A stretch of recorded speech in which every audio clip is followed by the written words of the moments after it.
ओम नमो भगवते वासुदेवाय। ओम नमो भगवते वासुदेवाय। ओम नमो भगवते वासुदेवाय।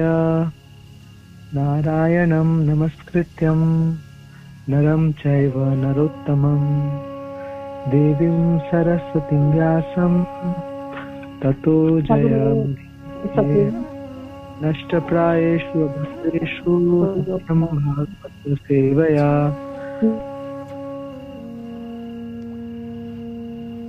भवती नष्टिकी। ग्रंथराज श्रीमद् भागवतम की जय। जगद्गुरु श्रील प्रभुपाद की जय। गुरु महाराज की जय। गौर भक्त वृंद की जय। आज का हमारा श्लोक है canto 3 chapter 26 shloka 15 and 16। Shloka 15। एतावानेव संख्यातो ब्रह्मणा सगुणस्य सन्निवेशो मया प्रोक्तो यः कालः पंचविंशक। एतावानेव संख्यातो ब्रह्मणा सगुणस्य सन्निवेशो मया प्रोक्तो यः कालः पंचविंशक। एतावानेव संख्यातो ब्रह्मणा सगुणस्य सन्निवेशो मया प्रोक्तो यः कालः पंचविंशक। श्लोका 16। प्रभावं पौरुषं प्राहु कालमेके यतो भयम् अहंकार विमूढस्य कर्तु प्रकृतिमीयुषा।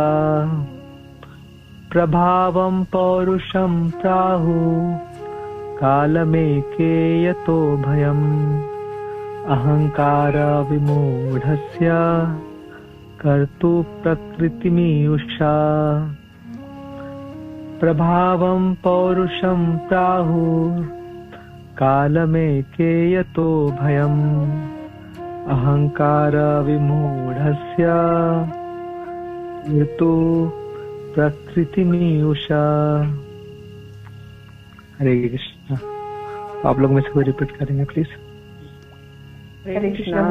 प्रणाम। प्रणाम। एतावानेव संख्यातो ब्रह्मणा सगुणस्य सन्निवेशो मया प्रोक्तो यः कालः पंचविंशकः। हरे कृष्णा प्रभु जी। धन्यवाद प्रणाम। हरे कृष्णा। धन्यवाद प्रणाम प्रभु जी।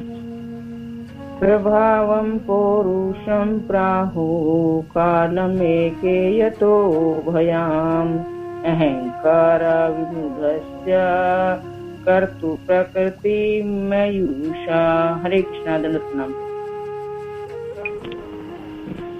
हरे कृष्णा प्रभु जी। धन्यवाद प्रणाम। एतां वनेव संख्यातो ब्राह्मणे सगुणस्य सन्निवेशो मया प्रोक्तो ये काले पंचविंशके। हरे कृष्णा प्रभु जी। धन्यवाद प्रणाम। प्रणाम माता जी। हरे कृष्णा। हरे कृष्णा। धन्यवाद प्रणाम। यस प्रभु जी। धन्यवाद प्रणाम। प्राहु कालम एके यतो भयम् अहंकार विमूढस्य कर्तु प्रकृति मीयुषः। हरे कृष्ण प्रभु जी। धन्यवाद प्रणाम। थैंक यू माता जी। प्रणाम। यस प्रभु जी, आप डिसाइड कर सकते हैं प्लीज। हरे कृष्ण। हरे कृष्ण। धन्यवाद। प्रभावं पौरुषं प्राहु कालमेके यतो भयम् अहंकार विमूढस्य कर्तु प्रकृतिमीयुषा। हरे कृष्ण। धन्यवाद प्रभु जी। थैंक यू प्रभु जी। प्रणाम। यस माता जी। प्रणाम। प्रभावं पौरुषं प्राहु कालम् एकेयतो भयम् अहंकार विमूढस्य क्रतुः प्रकृतिमीयुषः। हरे कृष्ण प्रभु जी दंड प्रणाम। प्रणाम माता जी। हरे कृष्ण प्रभु जी दंड प्रणाम। प्रणाम माता जी। एतावानेव संख्यातो ब्रह्माणः सगुणस्य सन्निवेशो मया प्रोक्तो यः कालः पंच अविंशकः। दंड प्रणाम करो। कृष्ण यस प्रभु जी।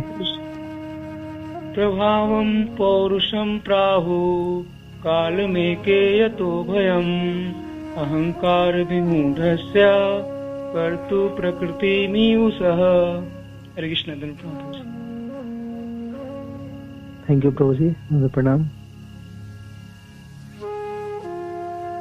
हरे कृष्ण प्रभु जी दंड प्रणाम। एतावानेव सद्ख्यातो ब्राह्मण सगुणस्य सन्निवेशो मायां प्रोतो यः काले पंचविंशतिः। हरे कृष्ण। हरे कृष्ण प्रभु जी। हरे कृष्ण प्रभु जी प्रणाम। यस माता जी। प्रभावं पौरुषं प्राहु कालम् एकेयतो भयम् अहंकार विमूढस्य क्रतु प्रकृतिमीयुषः। हरे कृष्ण प्रभु जी प्रणाम। यस प्रभु जी आप डिसाइड कर सकते हैं। यस प्रभु जी। हरे कृष्ण प्रभु जी प्रणाम। एतावानेव संख्यातो ब्राह्मण सगुणस्य सन्निवेशो मया प्रोक्तो यः काले पंचविंशकः। हरे कृष्ण प्रभु जी प्रणाम। हरे कृष्ण प्रभु जी दंड प्रणाम। हरे कृष्ण प्रभु जी दंड प्रणाम। यस माता जी प्रणाम। प्रभाव पुरुषं प्रभावो कालम् एकयतो भयम् अहंकार विमूढस्य कर्त प्रकृतिमीयुषः। हरे कृष्ण प्रभु जी दंड प्रणाम। प्रणाम माता जी।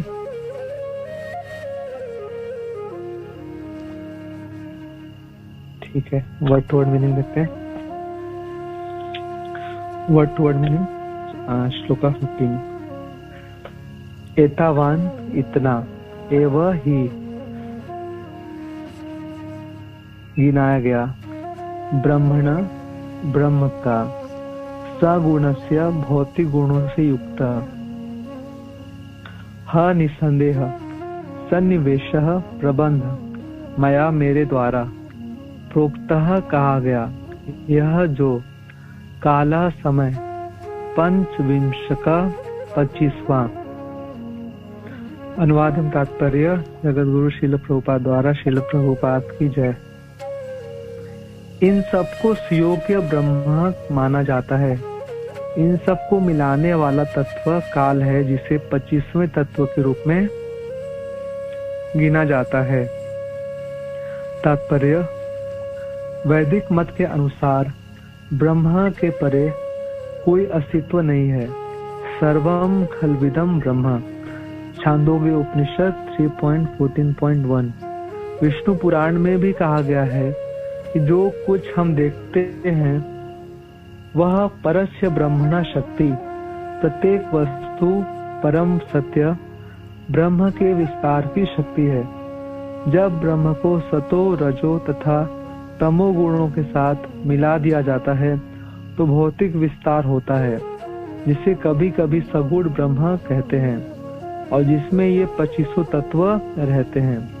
निर्गुण ब्रह्म में कोई भौतिक कल्मश नहीं रहता, अथवा आध्यात्मिक जगत वैकुंठ में सत्तो रजो तथा तमो ये तीनों गुण नहीं रहते।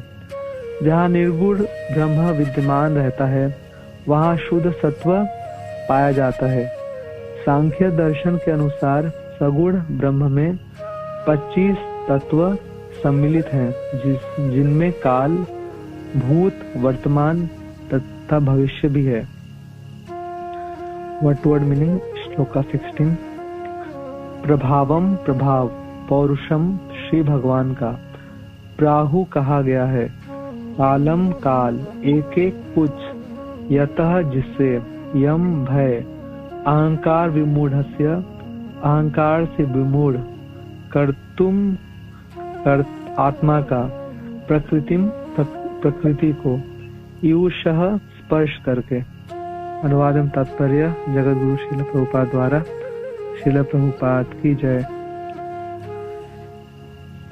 पूर्ण पुरुषोत्तम भगवान का प्रभाव काल तत्व में अनुभव किया जाता है, क्योंकि यह भौतिक प्रकृति के संपर्क में आने वाले मोहित आत्मा के अहंकार के कारण मृत्यु का भय उत्पन्न करता है। तात्पर्य, जीव को मृत्यु का भय उसमें देहात्म बोध के कारण अहंकार की उत्पत्ति से होता है। हर कोई मृत्यु से भयभीत रहता है। वास्तव में आत्मा की मृत्यु नहीं होती, किंतु देहात्म बोध के कारण मृत्यु भय उत्पन्न होता है। श्रीमद् भागवतम 11.2.37 में कहा गया है, भयम द्वितीयाभिनिवेशतः स्यात्। द्वितीय का अर्थ है भौतिक पदार्थ जो आत्मा के परे है। पदार्थ आत्मा का गौड़ प्राकट्य है, क्योंकि पदार्थ आत्मा से उत्पन्न होता है। जिस प्रकार यहाँ पर वर्णित भौतिक तत्व परमेश्वर या परम आत्मा द्वारा उत्पन्न है, उसी प्रकार शरीर भी आत्मा की उपज है। इसीलिए शरीर को द्वितीय कहा गया है। जब मनुष्य इस द्वितीय तत्व या आत्मा की द्वितीय प्रदर्शन में तल्लीन रहता है, तो वह मृत्यु से भयभीत रहता है। किंतु जब उसे यह विश्वास हो जाता है कि वह अपना शरीर नहीं है, तो मृत्यु से डरने का प्रश्न ही नहीं उठता, क्योंकि आत्मा कभी मरता नहीं।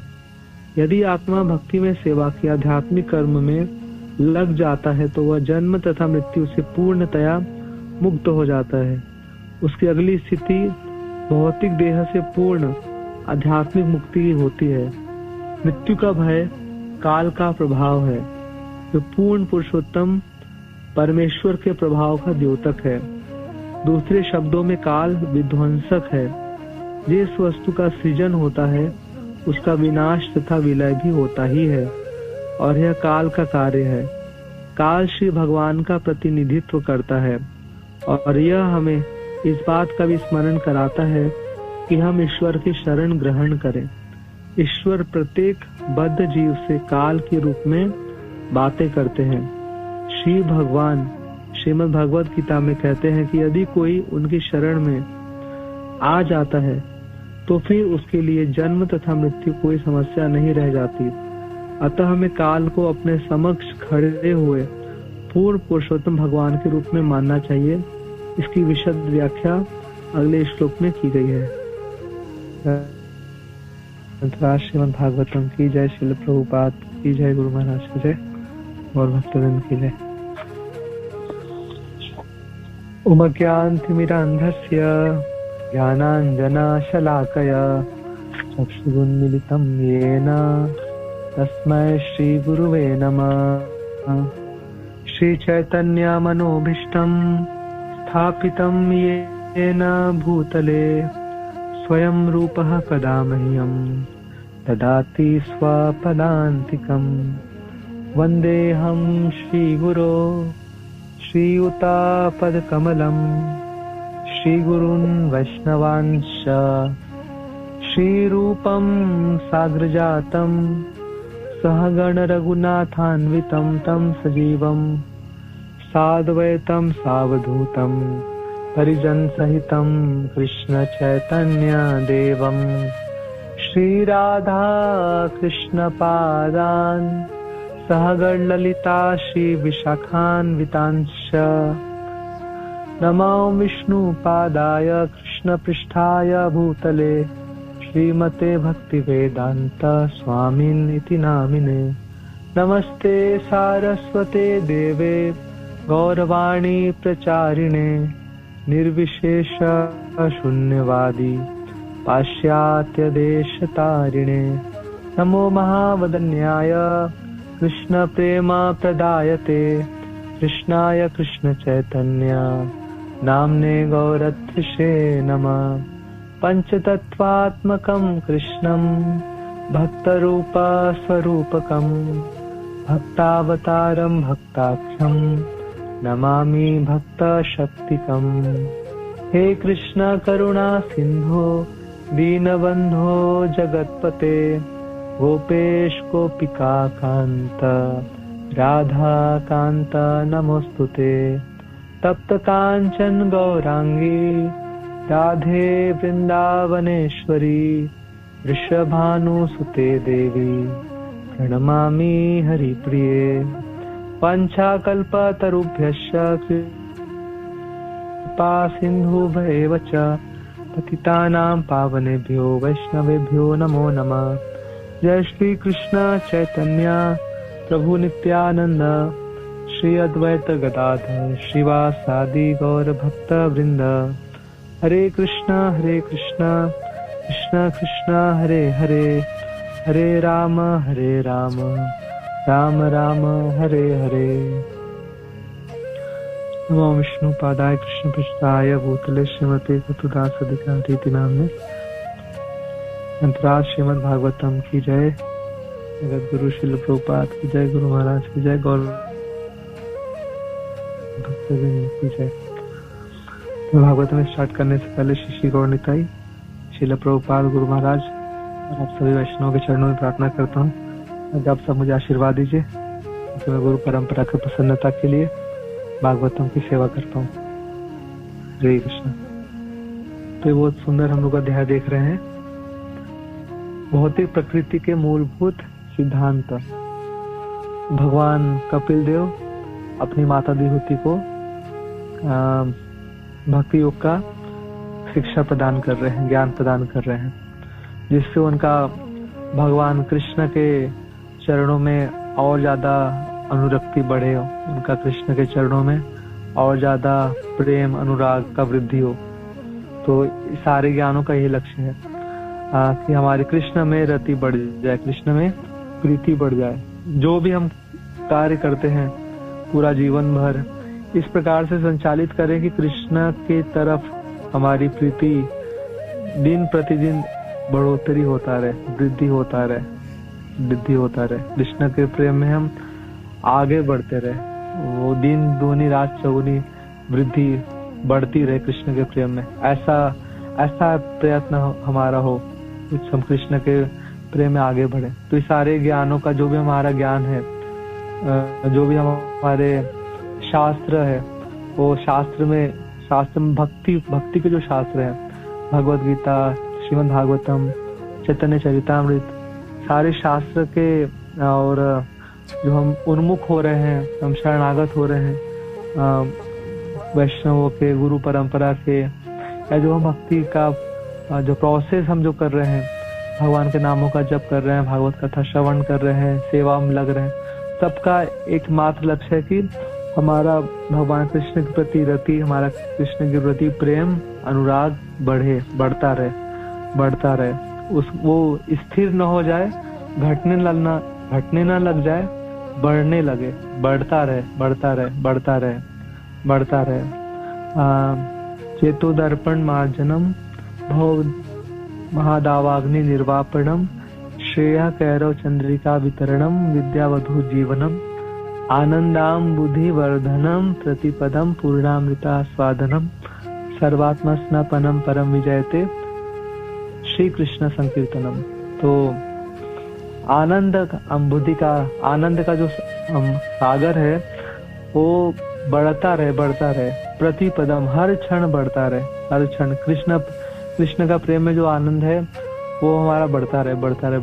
तो इस कृष्ण के प्रेम में वर्धन के लिए, कृष्ण प्रेम में जो एक आनंद है उसका वर्धन करने के लिए हम सब कुछ कर रहे हैं। ये जो हमारा पूरा भक्ति प्रोसेस को हम अपनाए हुए हैं वो कर रहे हैं ताकि कृष्ण के प्रति हमारा प्रेम बढ़े। ये नहीं बढ़ रहा है तो फिर हम कुछ और ही कर रहे हैं, हम हमारे लक्ष्य से भटकाव हो रहा है। हमारे श्रील प्रभुपाद जी ने बहुत क्रिस्टल क्लियर हम लोग को हमारा लक्ष्य याद करवाने के लिए हमारे जो सोसाइटी का नाम रखे हैं, श्रील प्रभुपाद ने सोसाइटी का नाम रखे हमारे international society for Krishna consciousness, अंतर्राष्ट्रीय कृष्ण भावनामय संघ।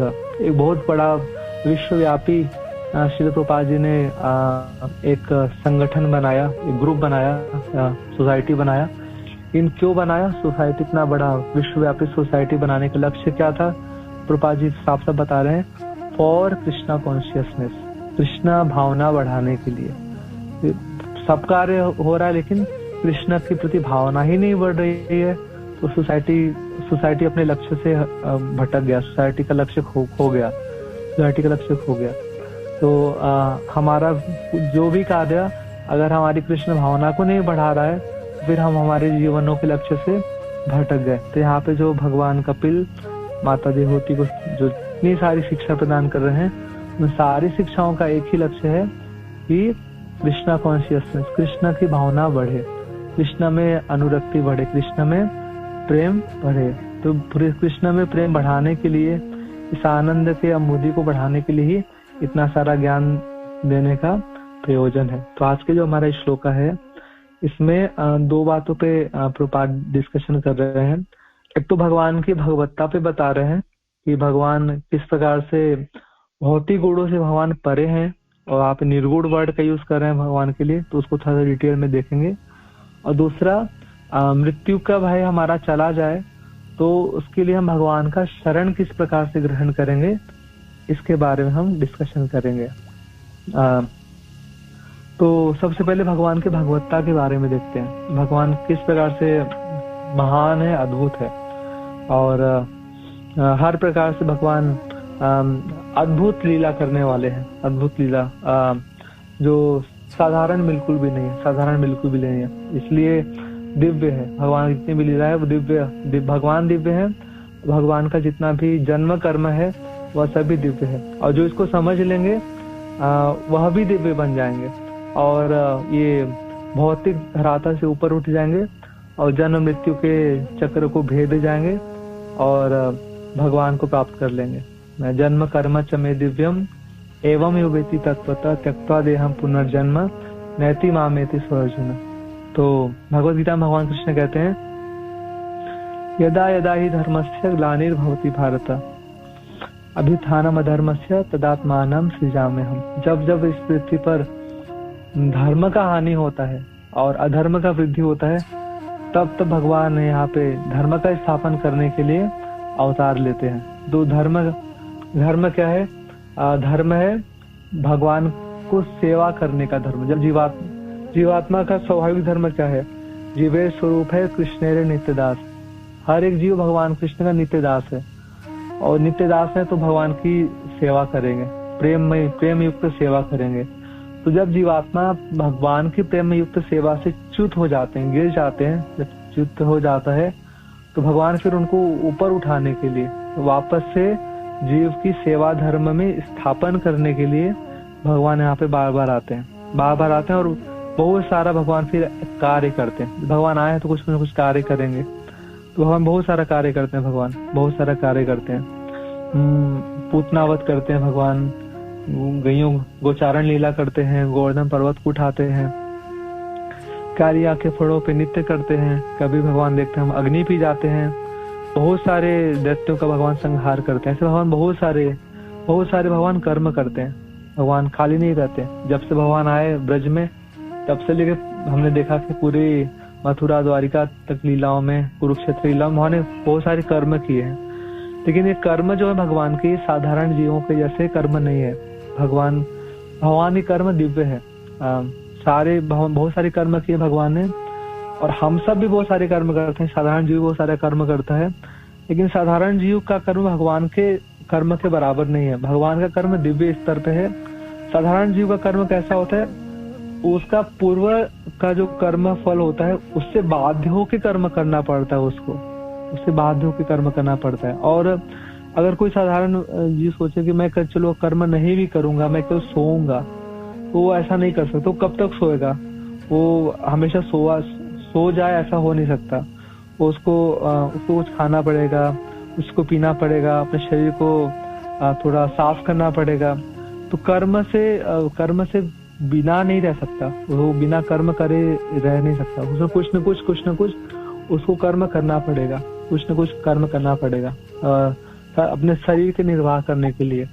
तो साधारण जीव को कर्म करना बिल्कुल पड़ेगा, लेकिन भगवान यहाँ पे कोई कर्म करने के लिए बाध्य नहीं है। भगवान को ऐसा मजबूरीवश कर्म करने का आवश्यकता नहीं कि भगवान कर्म करने के लिए प्रकृति भगवान को मजबूर कर रही है, फोर्स कर रही है। ऐसा भगवान के पास है नहीं।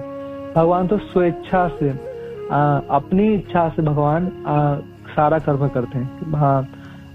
मद भक्त विनोदार्थाय करोमि विविधा क्रिया। मेरे भक्तों के विनोद के लिए, मेरे भक्तों के प्रीति के लिए, मेरे भक्तों के आनंद को बढ़ाने के लिए करोमि विविधा क्रिया, मैं बहुत प्रकार की क्रीड़ाएं करता हूँ। भगवान बहुत सारे खेल खेलते। भगवान का कर्म खेल होता है, हमारा कर्म खेल नहीं होता। हम विवश होकर कर्म करते हैं। कोई भी छोटे, हम सब छोटे बच्चे होंगे, हम सबको ज्ञात होंगे कि हम सब बड़ी प्रसन्नता से स्कूल तो नहीं जाते होंगे। स्कूल जाते समय कितना रोते थे, और जबरदस्ती माता पिता घर वाले फोर्स करके स्कूल भेजते थे, और बहुत नखरे दिखाते थे, बहाना बनाते थे कि आज तो पेट में दर्द हो रहा है, आज ये है, आज वो, बहुत सारी बहाना करते। काफी मुश्किल से हमने अपने आप को स्कूल में अपने आप को सेट किया। इतना फोर्स करने के बाद, इतना फोर्स, स्वतः हमें स्कूल जाना अच्छा नहीं लगता था, पढ़ाई करना अच्छा नहीं लगता था। वही फोर्स कि ठीक करना पड़ेगा। अब पढ़ाई नहीं करेंगे तो फिर आगे करियर कैसे बनेगा। जॉब करना, बिजनेस करना किसी को अच्छा नहीं लगता है कि घर का आराम छोड़ के कोई जॉब पे जा रहा है, बिजनेस पे जा रहा है, 10-10 घंटे 12-12 घंटे मेहनत कर रहा है। अच्छा नहीं लगता किसी को सारा कर्म करना, लेकिन फिर भी करते हैं। हमारा कर्म हमारे लिए क्रीड़ा नहीं होती, हमारा कर्म विवशता पूर्वक, मतलब नहीं करेंगे तो फिर जीवन अच्छा सा सुचारू रूप से चल नहीं पाएगा। इसलिए मजबूरी होके कार्य करते हैं, मजबूरी होके कार्य करते हैं। आनंद उठा के कार्य नहीं करते। आनंद उठा के खेल में हम पढ़ाई कर रहे हैं, खेल में जॉब जा रहे हैं, खेल में बिजनेस कर रहे हैं, खेल में घर पे भोजन पका रहे हैं, घर की सफाई कर रहे हैं, खेल में बच्चों का पालन पोषण हो रहा है, सारे संबंध को मेंटेन कर रहे हैं। खेल में नहीं होता, विवशता पूर्ण भी होता है, मजबूरी वश में होता है, अनिच्छा पूर्ण भी होता है। इच्छा नहीं होती फिर भी करना पड़ता है कि नहीं, करना है ना। भगवान के ऐसा नहीं होता, भगवान तो क्रीड़ा करते हैं, है ना।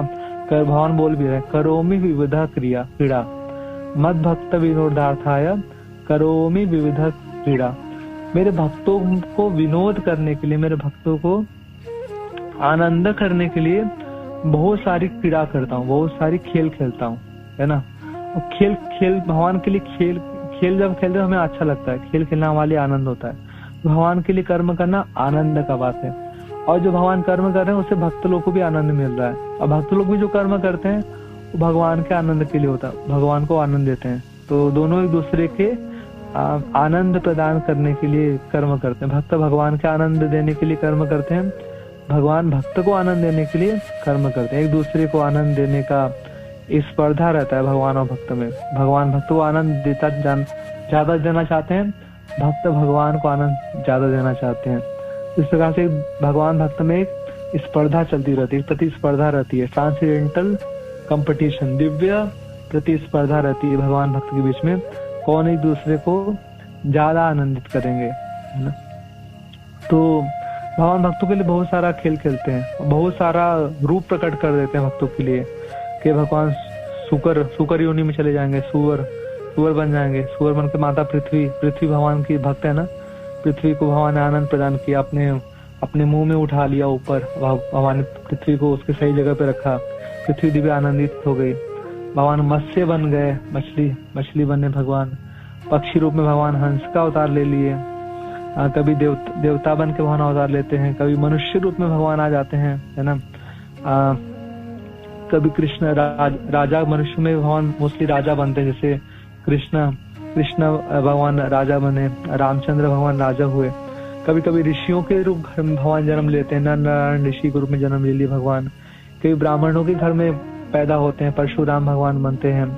कभी भगवान चैतन्य महाप्रभु ब्राह्मण के घर में पैदा हुए। तो मोस्टली यहाँ पे भगवान क्षत्रियों के घर में भगवान यहाँ जब पैदा होते हैं तो क्षत्रिय बन के भगवान पूरे संसारों में शासन करते हैं। भगवान पूरे संसारों को ठीक करना चाहते हैं। भगवान क्षत्रिय राजा होता है तो पूरे संसार पे शासन करके नियंत्रण कर देगा, धर्म का स्थापन कर देगा। तो भगवान कृष्ण दो क्षत्रिय राजाओं के यहाँ भगवान दो वंशों में प्रकट हुए। दो क्षत्रिय वंश में भगवान प्रकट हुए, दो क्षत्रिय महान राजाओं के यहाँ। एक तो सूर्य वंश में और एक चंद्र वंश में। सूर्य वंश में भगवान ने राम रूप में आए, रामचंद्र रूप में, और चंद्र वंश में भगवान कृष्ण साक्षात प्रकट हो गए ना। और चंद्र वंश में भी यदु महाराज के वंश में भगवान आए, जो सबसे यशस्वी वंश थे, यदु वंश, महाराज यदु के। और भगवान ने महाराज यदु के वंश को अपने जन्म लेके अलंकृत कर दिया, बहुत बड़ा ऊंचा गौरव प्रदान किया यदुवंश को। भगवान यदुवंशी कहलाए, यदुवंशी बन गए, भगवान यदुवंशी बन गए। और जिस भूमि पे भगवान ने सारी लीलाएं करी वो है ब्रज भूमि। सबसे इस पूरे ब्रह्मांड की वैकुंठ से भी ज्यादा श्रेष्ठ भूमि ब्रज भूमि है। वैकुंठ में तो भगवान ऐश्वर्य, पूरे ऐश्वर्य में रहते हैं, और वैकुंठ में भगवान उतनी प्रेम युक्त लीलाएं भक्तों के साथ नहीं करते हैं। मोस्टली भगवान बहुत गंभीर होके शयन करते हैं, माता लक्ष्मी चरणों की सेवा करती हैं। कभी वहाँ चलते भी है, और कभी वहाँ चलते विहार करते हैं लक्ष्मी देवी के साथ, लेकिन फिर भी भगवान गंभीर रहते हैं। बहुत ज्यादा भगवान वैकुंठ पे नाचते हैं, गाते हैं, खेल रहे हैं, क्रीड़ा कर रहे हैं, ऐसा हमने सुना नहीं है। गंभीर ही रहते हैं भगवान वहाँ पे, सारे दास दासियों से सेवित रहते हैं। लेकिन ब्रज में भगवान ने ब्रज में प्रकट हुए और अत्यंत मधुरिमा की लीला भगवान ने प्रकट कर दी। तो वैकुंठ आदि गरीयसी, वैकुंठ से भी श्रेष्ठ भूमि ब्रज भूमि है ना, सबसे पावन भूमि पूरे ब्रह्मांडों की है ना, सबसे पावन भूमि, जहाँ भगवान नंगे पांव चले, नंगे पांव गैया चराई और गोपीजनों के साथ रास आदि विहार किए। और ये वृंदावन की भूमि सबसे धन्य है भगवान, क्योंकि भगवान के चरण कमलों का स्पर्श है इस भूमि को। भगवान के चरण, भगवान ने ब्रज में कभी भी जूते नहीं पहने। धन्य है यहाँ की ब्रज की रज, धन्य है यहाँ की ब्रज की रज। और यहाँ की ब्रज की घास, ब्रज के जो घास है ना, घास भी धन्य है। भगवान जब भगवान यहाँ ब्रज की भूमि इतना धन्य है कि भगवान यहाँ पे बछड़ा बन के चरे हैं। हमने देखा ब्रह्म विमोहन लीला में, जब ब्रह्मा जी ने सारे बछड़ों को चुरा लिया तो भगवान यहाँ पे चौपाए, 4 पांव वाले बन गए। चौपाए बन के भगवान बहुत सारे बछड़े बन गए, और बहुत सारे बछड़े बन के 1 वर्ष तक भगवान कृष्ण बछड़े बन के, ये ब्रज भूमि की महिमा है, भगवान बछड़े बन के ब्रज भूमि में चढ़ते रहे, निरंतर चढ़ते रहे भगवान। ब्रज की मिट्टी खाई, बछड़े बन के घास खाते हैं, ब्रज की घास खाई। ब्रज की घास कितनी महान है, भगवान बछड़े बन के ब्रज की भूमि की घास चरे हैं, ब्रज की भूमि की घास चरे हैं। और ब्रज की ये जो गैया है उनका दूध पिए हैं बछड़े बन के भगवान। तो सबसे महान भूमि ब्रज भूमि है, जहाँ भगवान ने इस प्रकार की लीलाएं करी। जो भगवान भी बछड़े बन गए ब्रज में, चौपाए भगवान हो गए, 4 पांव वाले, और बछड़े बन के घास चर रहे हैं, बछड़े बन के अपनी माताओं गैयों का दूध पी रहे हैं। तो इतनी महानता है ब्रज की भूमि की, ब्रज के घासों की और ब्रज के गैयों की। भगवान भी उनके किस प्रकार से अधीन, बछड़े बन के अधीन रहे हैं भगवान, ब्रज में अधीन रहे हैं। तो इस प्रकार से भगवान का ये जन्म कर्म दिव्य है। भगवान बछड़े बन गए तो ये भगवान की कोई सजा नहीं रही कि जैसे कोई पशु योनि में चला जाए, कोई मनुष्य अगर पशु योनि में गिर जाए तो हम बोलेंगे कि वो उसका कर्म खराब था, तो पनिशमेंट मिल गया उसको, सजा मिल गया उसको, वो मनुष्य योनि से पशु योनि में गिर गया। भगवान भी 1 वर्ष तक पशु बने रहे, इतने सारे पशुओं यानी गैयों गैयों को उनका नाम विस्तार किए भगवान, लेकिन ये भगवान के लिए आनंद की बात थी और ये ग्लोरियस है, भगवान का यश बढ़ गया। और वृंदावन सबसे ज्यादा ऐश्वर्यमयी है। तो आचार्य बोलते हैं कि वृंदावन का ऐश्वर्य क्या है? वृंदावन का माधुर्य ही वृंदावन का ऐश्वर्य है। वृंदावन सबसे ज्यादा माधुर्य युक्त है।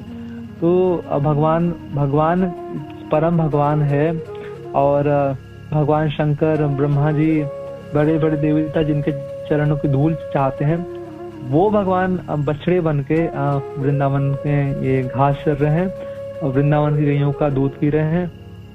और उनको बांधा जाता होगा, उनके गले में बछड़े हैं तो दिन में दूध ना पी ले तो गले में रस्सी लगा के उनको खूंटे में बांध दिया जाता होगा, जो भी उनको पालने वाले होंगे। तो भगवान के गले में रस्सी भी बनती होगी, खूंटे में बांध दिया जाते होंगे, भगवान 1 साल तक बनते रहे। भगवान इतना भगवान अपने आप को अधीन बना के रखे हैं, ब्रज में अधीन है।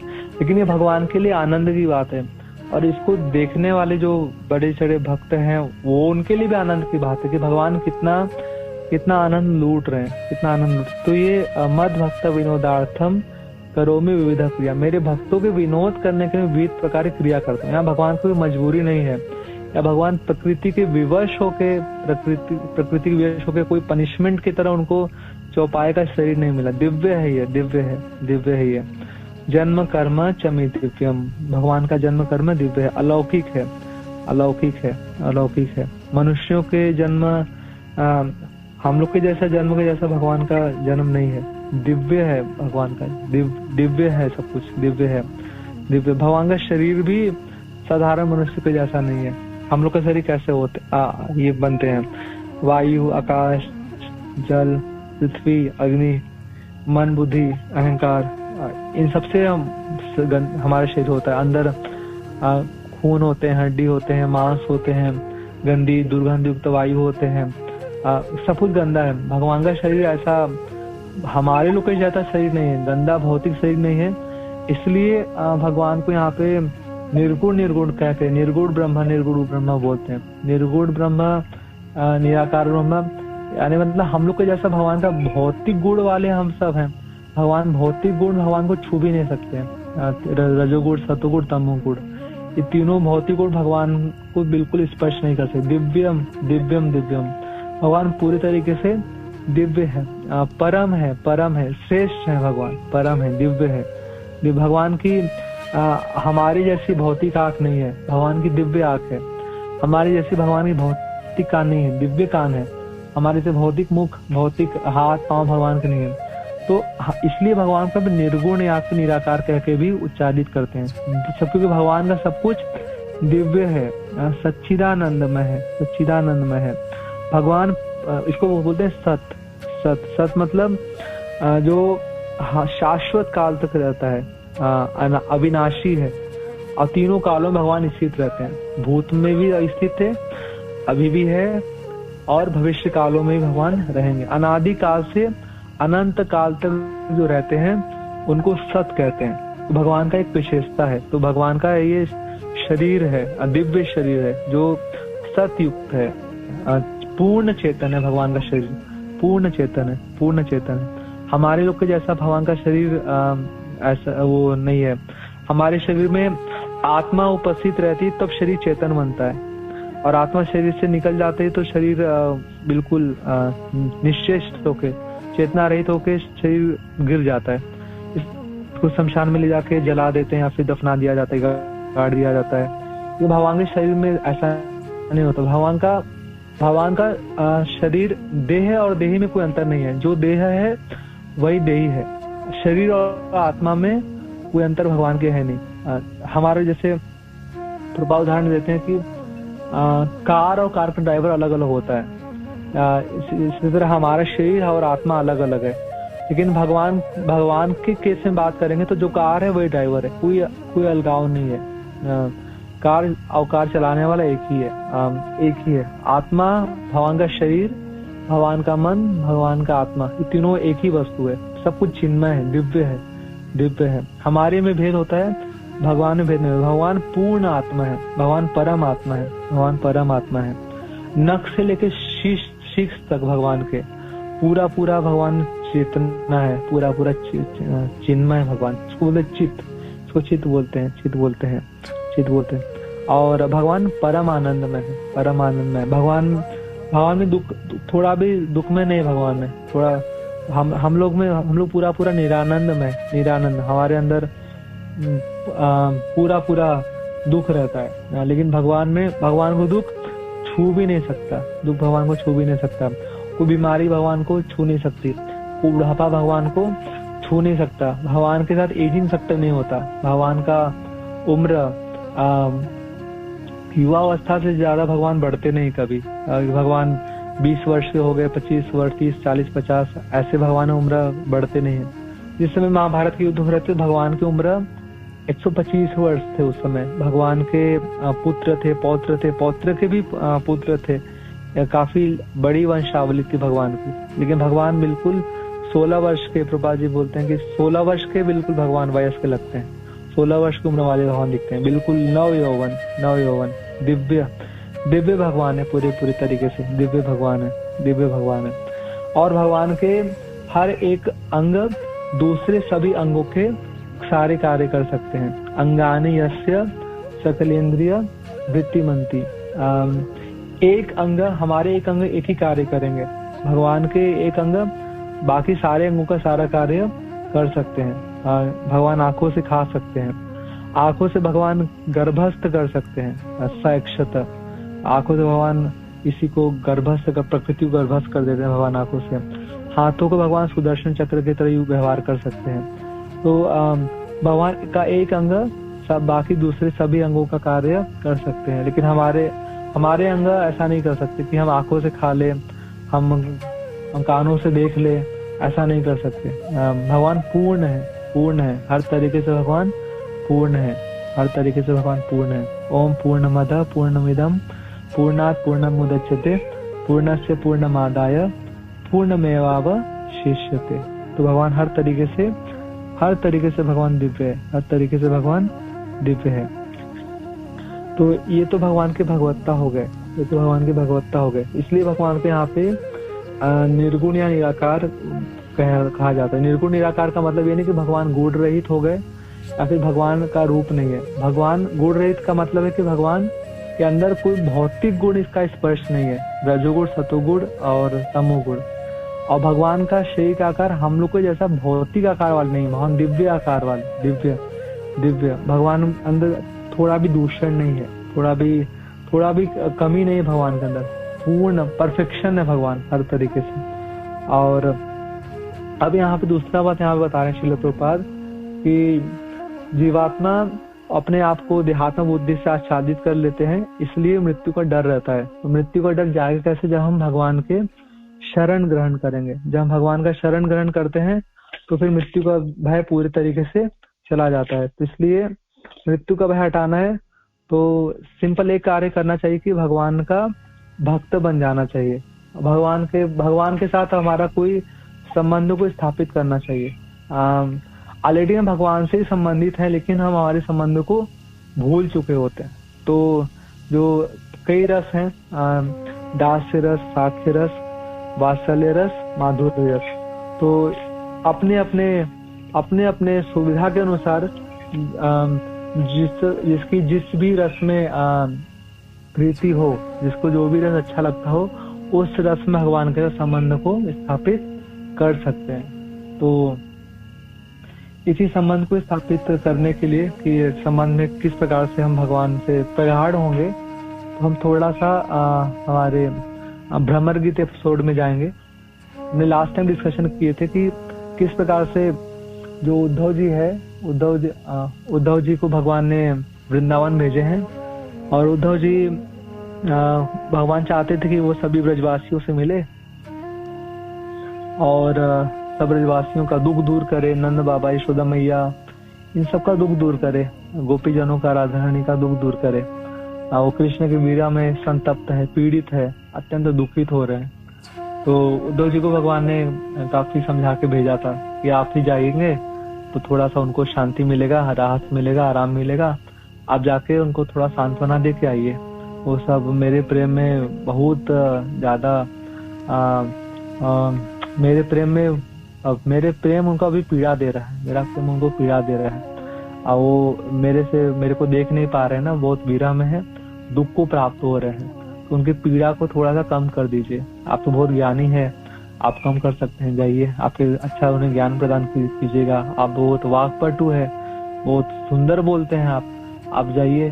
तो उद्धव जी आए थे और समझा रहे थे नंद बाबा यशोदा मैया को कि आपका इतना जो पुत्रमती हो गया है ना, कृष्ण के लिए पुत्र आप लोग बोलते रहते हैं, हमारा पुत्र है, छोड़ के चला गया, भूल तो नहीं गया है और अभी तक आया क्यों नहीं है, इतना दुख को प्राप्त हो रहे हैं, तो उसको अपना पुत्र ऐसे मत मानो, वो तो भगवान है। और वो बार बार उनके भगवत्ता को ऐसा प्रकाशित करते हैं उद्धव जी।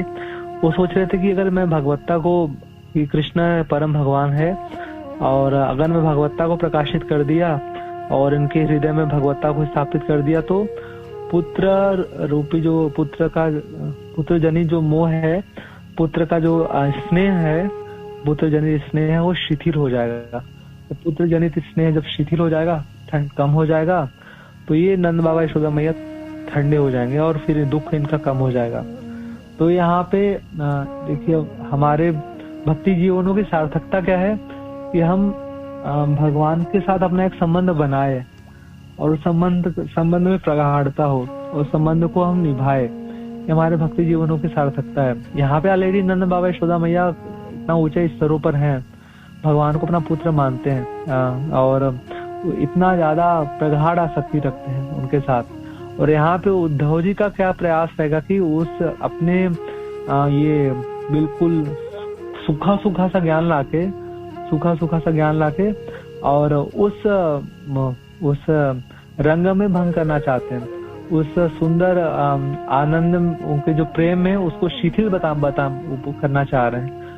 पुत्र जनित जो उनका मोह है, जो उनका प्रेम है पुत्र जनित भगवान के प्रति, जो उनका व्यवहार है, उसमें वो कमी लाना चाहते हैं कि इनको ज्ञान बढ़ा दे, ऐसा भगवान ऐसा बना इनके हृदय में स्थापित कर दें कि कृष्ण भगवान है, यह समझ के पुत्र वाला जो प्रेम है वो कम कर दें।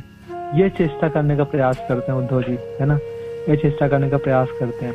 तो खूब वो कृष्ण को बारे में बताते हैं कि आप तो जिसको पुत्र मानते हो, वो तो अजन्मा है, वो जन्म लेता ही नहीं है, वो अविनाशी है और वो कभी मरता भी नहीं है, वो दिव्य है, ऐसे खूब बताते हैं। उसका कोई माता नहीं है, उसका कोई पिता नहीं है, वही सबका माता है, वही सबका पिता है।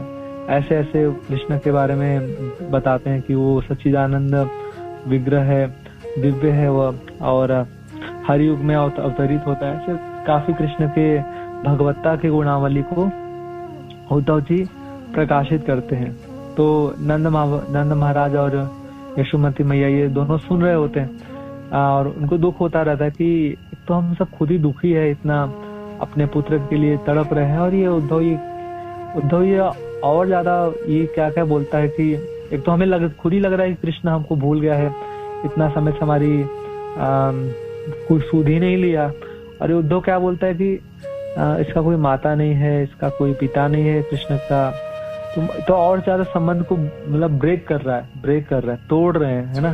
कृष्ण को कोई माता नहीं, कृष्ण को कोई पिता नहीं, ऐसे बोल के ना और ज्यादा उनको उनके सीने पे छुरी भोंक रहे थे, उद्धव ऐसा बोल के कि नंद महाराज, यशोमती मैया, आप जिसको अपना पुत्र मानते हैं उसका तो कोई माता ही नहीं, कोई पिता ही नहीं। ऐसे ये सब जो बोल रहे थे ना, बात तो सही बोल रहे हैं, भगवान कोई माता कोई पिता तो है नहीं, भगवान सबके माता पिता है। अहम सर्वस्य प्रभवो मत्तः सर्वम प्रवर्तते, अहम बीज प्रदा पिता, भगवान कृष्ण गीता में कहते हैं सब कुछ मेरे से उद्भूत है, सबका माता पिता मैं ही हूँ।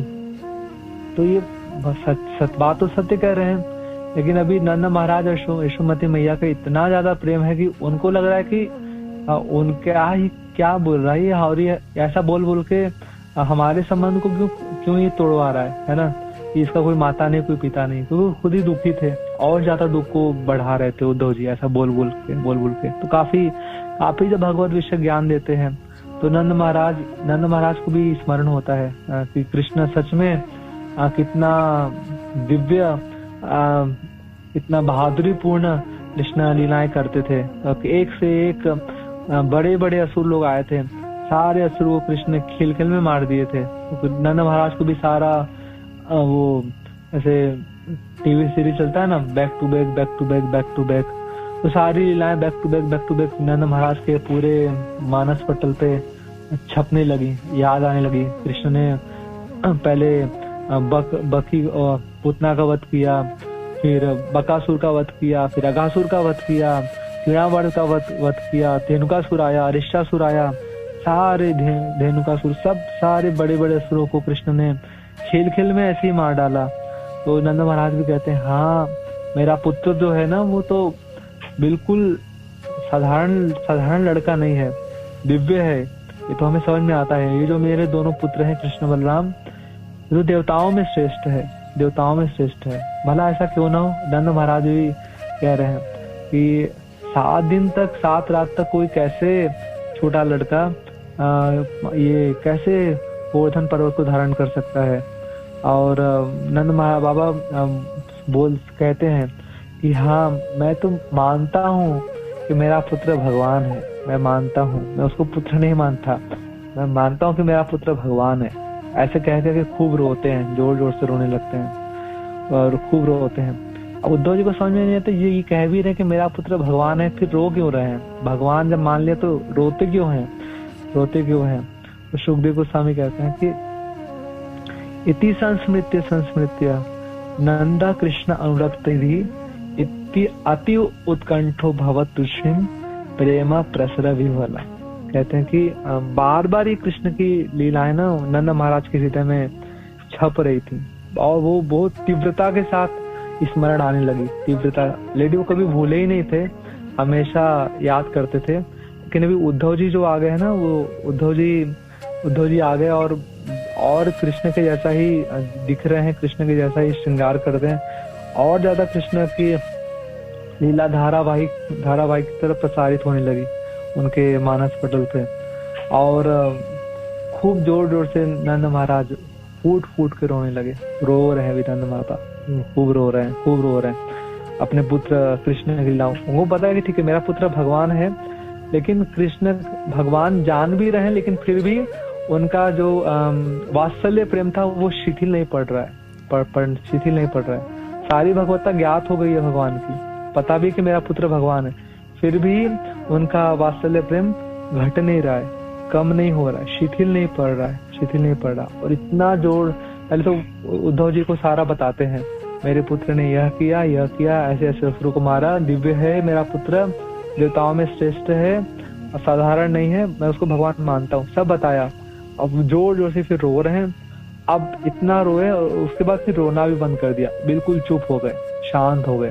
पूरा गला उनका अभी वाष्प से भर गया, वायु से भर गया, और अभी बिल्कुल अभी बोलना और चाहते हैं कुछ, लेकिन अभी इतना ज्यादा भाव विवल हो गए कि अभी कुछ आवाज ही नहीं निकल रहा है, कुछ आवाज ही नहीं, बिल्कुल अभी शांत से हो गए, बिल्कुल शांत हो गए।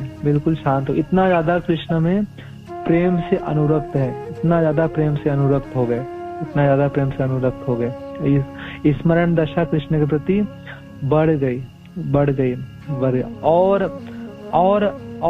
उत्कंठा हो गई, और ज्यादा कृष्ण को देखने की, कृष्ण से मिलने की उत्कंठा हो गई, और ज्यादा उत्कंठा हो गई। वही बोल नहीं पा रहे, बिल्कुल मौन हो गए, चुप हो गए, बिल्कुल। बोलने की शक्ति पूरी चली गई उनकी, और गला पूरा कंठ गदगद हो गया प्रेम से, प्रेम प्रसर विह्वला, प्रेम से पूरा नंद महाराज का पूरा गला विह्वल हो गया है ना। उद्धव जी ने ऐसा कर दिया था, ऑलरेडी दुखी थे और उनका दुख बढ़ा दिया, और खूब रो रहे हैं। इतना प्रेम का बाढ़, ऐसा प्रेम का बाढ़ उमड़ा, इतना पुत्र का स्नेह उत्पन्न हुआ कि पूरा भाव विह्वल हो गए, कुछ नहीं बोल पा रहे, कुछ सोचने और कुछ बोलूं अपने पुत्र के लिए, कुछ नहीं बोल पा रहे। नंद महाराज बिल्कुल बैठ गए, बिल्कुल शांत हो गए, और गला रूद गया पूरा, है ना। नैनम गलदश्रु धारया वदनम गदगद वृद्ध्या गिरा पुलकर्णि कचितम वपु कथा तब नाम ग्रहणे भविष्यति। एक भक्त को इच्छा ऐसा होता है कि कब वो मेरे जीवन में दिन आएगा। यहाँ पे नंद महाराज की ऐसी दशा उच्चतम लेवल, उच्चतम स्तर पर है ना। तो खूब स्मरण हुआ कृष्ण का और खूब बोले मेरा पुत्र ने ये किया ये किया ये किया। फिर अभी गला उनका पूरा रूद गया, प्रेम से विवल होके अभी बोला नहीं जा रहा है, शांत हो गए। और पास में ही यशोदा मैया बैठी थी, नंद पास में ही। और नंद बाबा तो कुछ बोल भी रहे थे कृष्ण के बारे में, लेकिन यशोदा मैया तो कुछ बोल ही नहीं पाई, कुछ भी नहीं बोल पाई यशोदा मैया, कुछ भी नहीं बोल पाई। वो तो बस श्रृण्वताम स्वकथाम कृष्णम, कृष्ण के बारे में बस यशोदा मैया वो बस श्रवण कर रही थी, बस श्रवण कर रही थी। और आंखों से आंसू झरने के जैसे झर रहे थे, झरने झरते हैं ना, और ऐसे आंसू इस यशोदा मैया के, बस कुछ बोल नहीं पा रही हैं। इतना भी शक्ति नहीं यशोदा मैया को कि बस पूछ भी ले कि मेरा बेटा कैसा है मथुरा में, ठीक तो है ना वो, इतना भी नहीं पूछ पा रही यशोदा मैया उद्धव जी से। इतना ज्यादा प्रेम से गदगद है यशोदा मैया। ये सुंदरता है, इतना ज्यादा प्रेम से गदगद है। इतना दुख है कृष्ण को, विरह का इतना पीड़ा है, कुछ भी हालचाल भी नहीं पूछ पा रही है, एक लाइन भी, एक शब्द भी नहीं निकाला कि मेरा पुत्र कैसा है। बस अवाक रह गई, वाणी निकल नहीं पाई, बस सुनी जा रही हैं कृष्ण के बारे में, रोई जा रही हैं, आंखों से निरंतर अश्रु प्रभाव माता के हुए जा रहे हैं। आंखों से अश्रु निरंतर बहा जा रहा है आंखों से अश्रु। और अब इतना प्रेम उमड़ रहा है ना कृष्ण के लिए, है ना, इतना प्रेम, इतनी ममता, इतना वात्सल्य उमड़ रहा है कि यशोदा मैया के स्तनों से दूध झरने लगा। आंखों से अश्रु झर रहे हैं, स्तनों से लगातार दूध झर रहा है यशोदा मैया के, है ना, यशोदा मैया के दूध झर रहे हैं। और नंद महाराज तो कुछ पूछे भी थे कृष्ण के बारे में, समाचार की कैसा है मेरा कृष्ण, कुछ पूछा भी। यशोदा मैया कुछ भी नहीं बोली थी, कुछ बस सुने जा रही थी। आंखों से आंसू बहा रहे हैं, स्तनों से दूध बहा रहे हैं यशोदा मैया, है ना, लगातार बस रोए जा रही, प्रेम की बहाड़। और इससे ये दिख रहा है कि यशोदा मैया में और ज्यादा प्रेम की बाढ़ आई है, और ज्यादा प्रेम की। नंद महाराज में तो था ही प्रेम का बाढ़, यशोदा मैया में तो और ज्यादा प्रेम का बाढ़ है,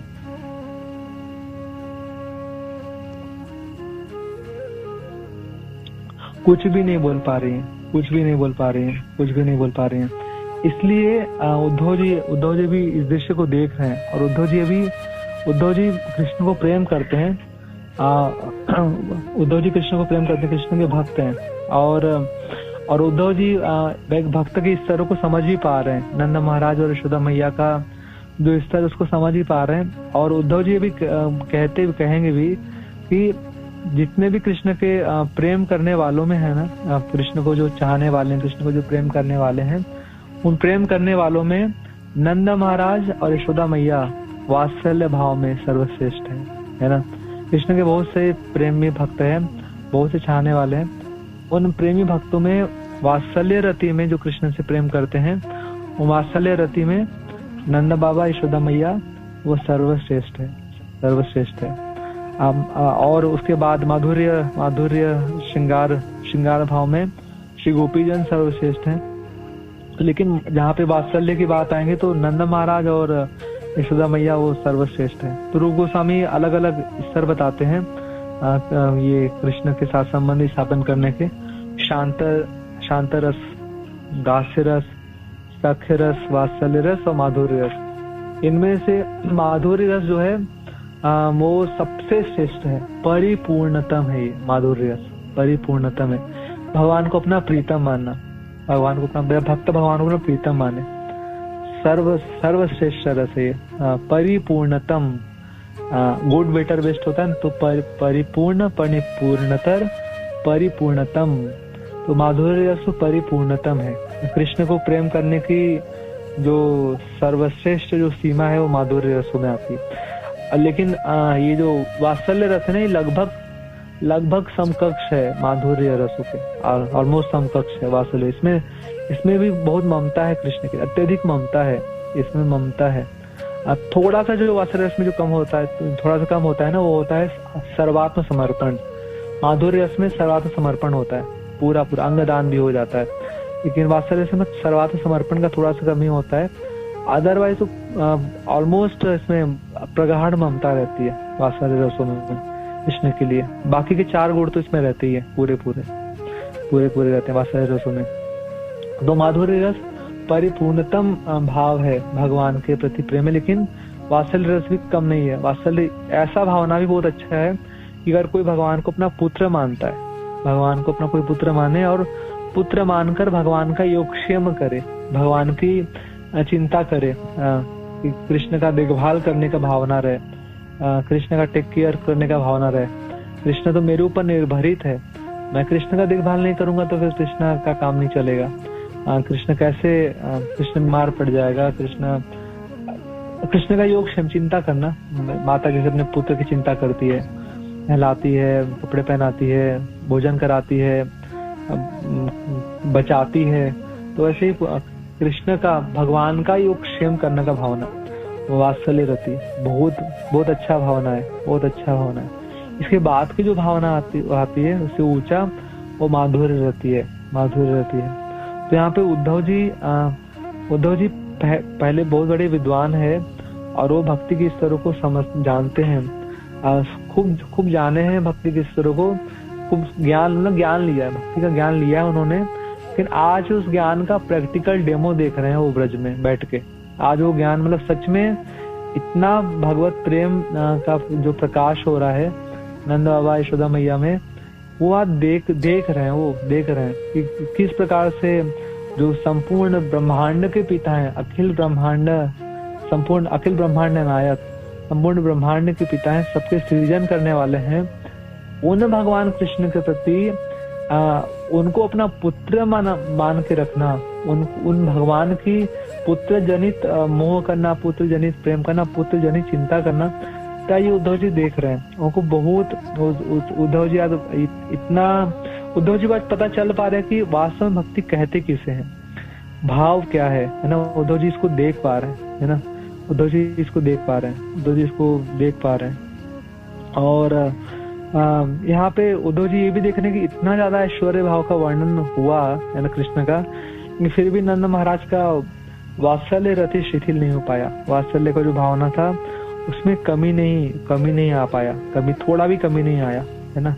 किसी भी समय में, इतना समय उद्धव जी ने वर्णन किया, नंद महाराज ने खुद भी कृष्ण का गुणगान किया, कृष्ण ने ये किया, वीरता पूर्ण लीलाएं, लेकिन फिर भी एक क्षण के लिए भी नंद महाराज के हृदय में जो वात्सल्य प्रेम था, वात्सल्य रति था कृष्ण के लिए, वो शिथिल नहीं हुआ। इसको भाव कहते हैं, है ना, जो किसी भी काल में शिथिल नहीं होता उसे भाव कहते हैं, और इसे अनुराग कहते हैं। राग जो दिन प्रतिदिन बढ़ता चला जाए, नित्य नवीन रहे, नवायमान रहे, उसको अनुराग कहते हैं। ये अनुराग का परिभाषा है ना। तो यहाँ पे इस प्रकार से नंद महाराज में वात्सल्य रति बढ़ता जा रहा था, यशोदा मैया में वात्सल्य रति बढ़ता जा रहा था। तो परीक्षित महाराज को सुखदेव को स्वामी जी कहते हैं कि इसका वर्णन करना ना, जो नंद महाराज यशोमती मैया का जो इस समय हो रहा था ना, जो कृष्ण के प्रति प्रेम, इसको वर्णन करना, इसका व्याख्या करना बहुत कठिन है। इसका व्याख्या शब्दों में इसको बयान नहीं कर सकते, अनिर्वचनीय है ये। इसको वाणी में इसको समझा नहीं सकते कि क्या दशा रहे होंगे उस समय नंद महाराज यशोमती मैया के, जिस समय उद्धव जी के सारा डिस्कशन चल रहा है, क्या भावना रहे होंगे, है ना। क्या प्रेम का बाढ़ उमड़ के आ रहा है, पुत्र जनित प्रेम उमड़ के आ रहा है भगवान के लिए। इसका वर्णन करना संभव नहीं है ना। और उद्धव जी जो छह गुण वाले हैं, विष्णुनाम प्रवरा मंत्री, कृष्ण दैत सखा, शिष्यो बृहस्पति साक्षात, उद्धव बुद्धि सत्तमा। तो 6 विशेषता धारण करने वाले हैं, विष्णुओं में श्रेष्ठ हैं, भगवान कृष्ण के मंत्री हैं, कृष्ण के प्रिय हैं, कृष्ण के सखा हैं, बृहस्पति जी के साक्षात शिष्य हैं और अत्यंत बुद्धिमान है। 6 गुण धारण करने वाले उद्धव जी, वह भी जब देखे इस प्रकार का अनुराग, इस प्रकार का प्रेम जो नित्य नवीन हो रहा है, बढ़ता चला जा रहा है कृष्ण के प्रति, परम आसक्ति, परम अनुराग, परम राग बढ़ता जा रहा है। तो उद्धव जी भी बहुत आश्चर्यचकित रह गए, देखते ही रह गए कि षड ऐश्वर्य पूर्ण भगवान, और जो बड़े हैं, बड़े से बड़े हैं, बड़े बड़े देवी देवता, ये ब्रह्मा और शिव और लक्ष्मी देवी, अनंत शेष, सब जिनके पूजा करते हैं, सब जिनके चरणों के दास हैं, जो भगवान सबके पूज्य हैं, सब जिनकी पूजा करते हैं, जो सबके जो पालन करता है, जो सबको वश में रखते हैं अपने, ऐसे भगवान के प्रति ऐसा दिव्य अनुराग, ऐसे भगवान को अपना पुत्र मानना, ऐसे भगवान जो सबके ईश्वर हैं, जो सबको पैदा किए हैं, सबका पालन पोषण कर रहे हैं, उनके लिए ऐसा भावना कि भगवान ये तो हमारे पुत्र है ना। भगवती कृष्ण इत्थम परम अनुराग, भगवान कृष्ण में ऐसा दृढ़ अनुराग, भगवान कृष्ण में ऐसा परम अनुराग। या देख उद्धव जी तो उसको लाइव डेमो देख, क्या भाग्य उद्धव का, भगवान ने कितनी बड़ी कृपा करी है ना। भगवान कृष्ण किसी जीवात्मा में जब सबसे बड़ी कृपा करे तो क्या करे, भगवान कृष्ण किसी जीवात्मा को सबसे बड़ी प्राप्ति कराए तो क्या कराए, उसे अपने प्रेमी भक्तों का संगति प्रदान करते, बस यही सबसे बड़ी भगवान का आशीर्वाद है, यही सबसे बड़ी भगवान की कृपा है, और यही सबसे बड़ी प्राप्ति है। हमारे जीवनों में प्रेमी भक्तों का संगति रहे, प्रेम भक्तों का आश्रय रहे, यही सबसे बड़ी कृपा है। ये है तो सब भगवान तो अद्भुत प्रसन्न है, ये रहे तो आज भगवान उद्धव जी तो पे ऐसा ही तो प्रसन्न है ना। उद्धव जी को तो यही प्रदान किया है ना, अपने सबसे प्रेमी भक्तों का संगति प्रदान कर रहे हैं भगवान ने। ब्रज में भेजा भगवान ने, यशोदा मैया, नंद बाबा जो प्रेम के पराकाष्ठा है, वात्सल्य रति में, उनका संगति प्रदान हो रहा है ना। तो उद्धव जी देख पा रहे हैं, उनका प्रेम को देख पा रहे हैं, अनुभव कर पा रहे हैं, है ना, और परम आनंदित हो रहे हैं। अभी तो नंद बाबा यशोदा मैया से ही मिले हैं, अभी उसके बाद का है, अभी तो प्रेम का माउंट एवरेस्ट आएंगे, गोपी जन आएंगे, राधा रानी आएंगी, वो देखेंगे तो उद्धव जी तो बिल्कुल चरणों में लौट जाएंगे, है ना उनके। तो भगवान ने कितने बड़े कृपा किया है ना। प्रेमी हमारे जीवनों में सबसे बड़ी उपलब्धि, सबसे बड़ी प्राप्ति क्या होंगे कि भगवान अपने प्रेम भक्तों के आश्रय में रखे, प्रेम भक्तों का संगति प्रदान करे। कुछ मिले ना मिले, कुछ भगवान दे या ना दे, है ना, या सब कुछ छीन ले, लेकिन ये दे भगवान, इसको देने के लिए भगवान सारी व्यवस्था करे, है ना। एन के न प्रकार ने जो कुछ करना हो कृष्ण को करे, बस ये जीवन में बना दे कि भगवान अपने प्रेम भक्तों के संगति में रखे, हमेशा प्रेम भक्तों से कभी दूर न करे, ये भगवान प्रदान करे। बस इतना भगवान प्रसन्न रहे, इतना भगवान प्रसन्न रहे, या इतना भगवान के भक्त प्रसन्न है कि बस प्रेम भक्तों का संगति में रखे, उनसे दूरी न बनाए, है ना। ये सबसे बड़ी प्राप्ति है, ये सबसे बड़ी उपलब्धि है। इससे बड़ा प्राप्ति, इससे बड़ा उपलब्धि कुछ हो नहीं सकते। और भगवान ने ऐसी ही कृपा करी है उद्धव जी पे। उद्धव जी को ये देख के बहुत आनंद आ रहा है, बहुत हर्षित है, बहुत आनंदित हो रहे हैं उद्धव जी। उद्धव जी कह रहे हैं, मान रहे हैं उद्धव जी कि है मेरा जीवन धन्य हो गया, मेरा जीवन आज सफल हो गया है, मेरा जीवन सफल हो गया। उद्धव जी कह रहे हैं, है ना, कि बहुत अच्छा हुआ, है ना, सौभाग्य का उदय हुआ है मेरा, जो मैं ब्रज में आया हूँ, और मेरा भेंट नंद महाराज से हुए, यशोमती मैया से हुए, तो मेरा जीवन सफलता है, आज मेरा जीवन का सफलता है ना। उद्धव जी बहुत प्रेम, बहुत हर्षित हो रहे हैं, बहुत आनंदित हैं देख के कि भगवत प्रेम का वात्सल्य रति और भगवान में इतना जो लाइव जो मैं डेमो देख पा रहा हूँ नंद बाबा यशोदा मैया का मेरे सामने बैठ के, तो मेरे जीवन का सार्थकता है, मेरा जीवन धन्य है आज ये देख के। उद्धव जी बहुत गदगद है, हर्षित हो रहे हैं देख, खुश हो रहे हैं। नंद महाराज यशोमती मैया का हालत बुरा है, रो रो के इनका तड़प रहे, इतना पुत्र चला गया, पुत्र आ नहीं रहा, और यहाँ पे उद्धव जी खुश हो रहे हैं देख उनकी ऐसी दशा। धन्य है नंद बाबा, धन्य है यशोदा मैया, उनकी ऐसी दशा देख के खुश हो रहे हैं, हर्षित हो रहे हैं, वो बहुत खुश हो रहे हैं, बहुत खुश हो रहे हैं। यहाँ पे सनातन गोस्वामी पाद लिखते हैं, सनातन गोस्वामी पाद अपनी टीका में लिखते हैं कि सनातन बाबा लिख रहे हैं कि उद्धव जी को यद्यपि ना रोना चाहिए था। उद्धव जी इतना नंद बाबा दुखी है, इतना यशोदा मैया रो रही है कृष्ण के लिए, इतना ज्यादा हृदय विदारक दृश्य है, किसी का हृदय भी फट जाएगा, है ना। चट्टान भी पिघलने लगेगा, है ना।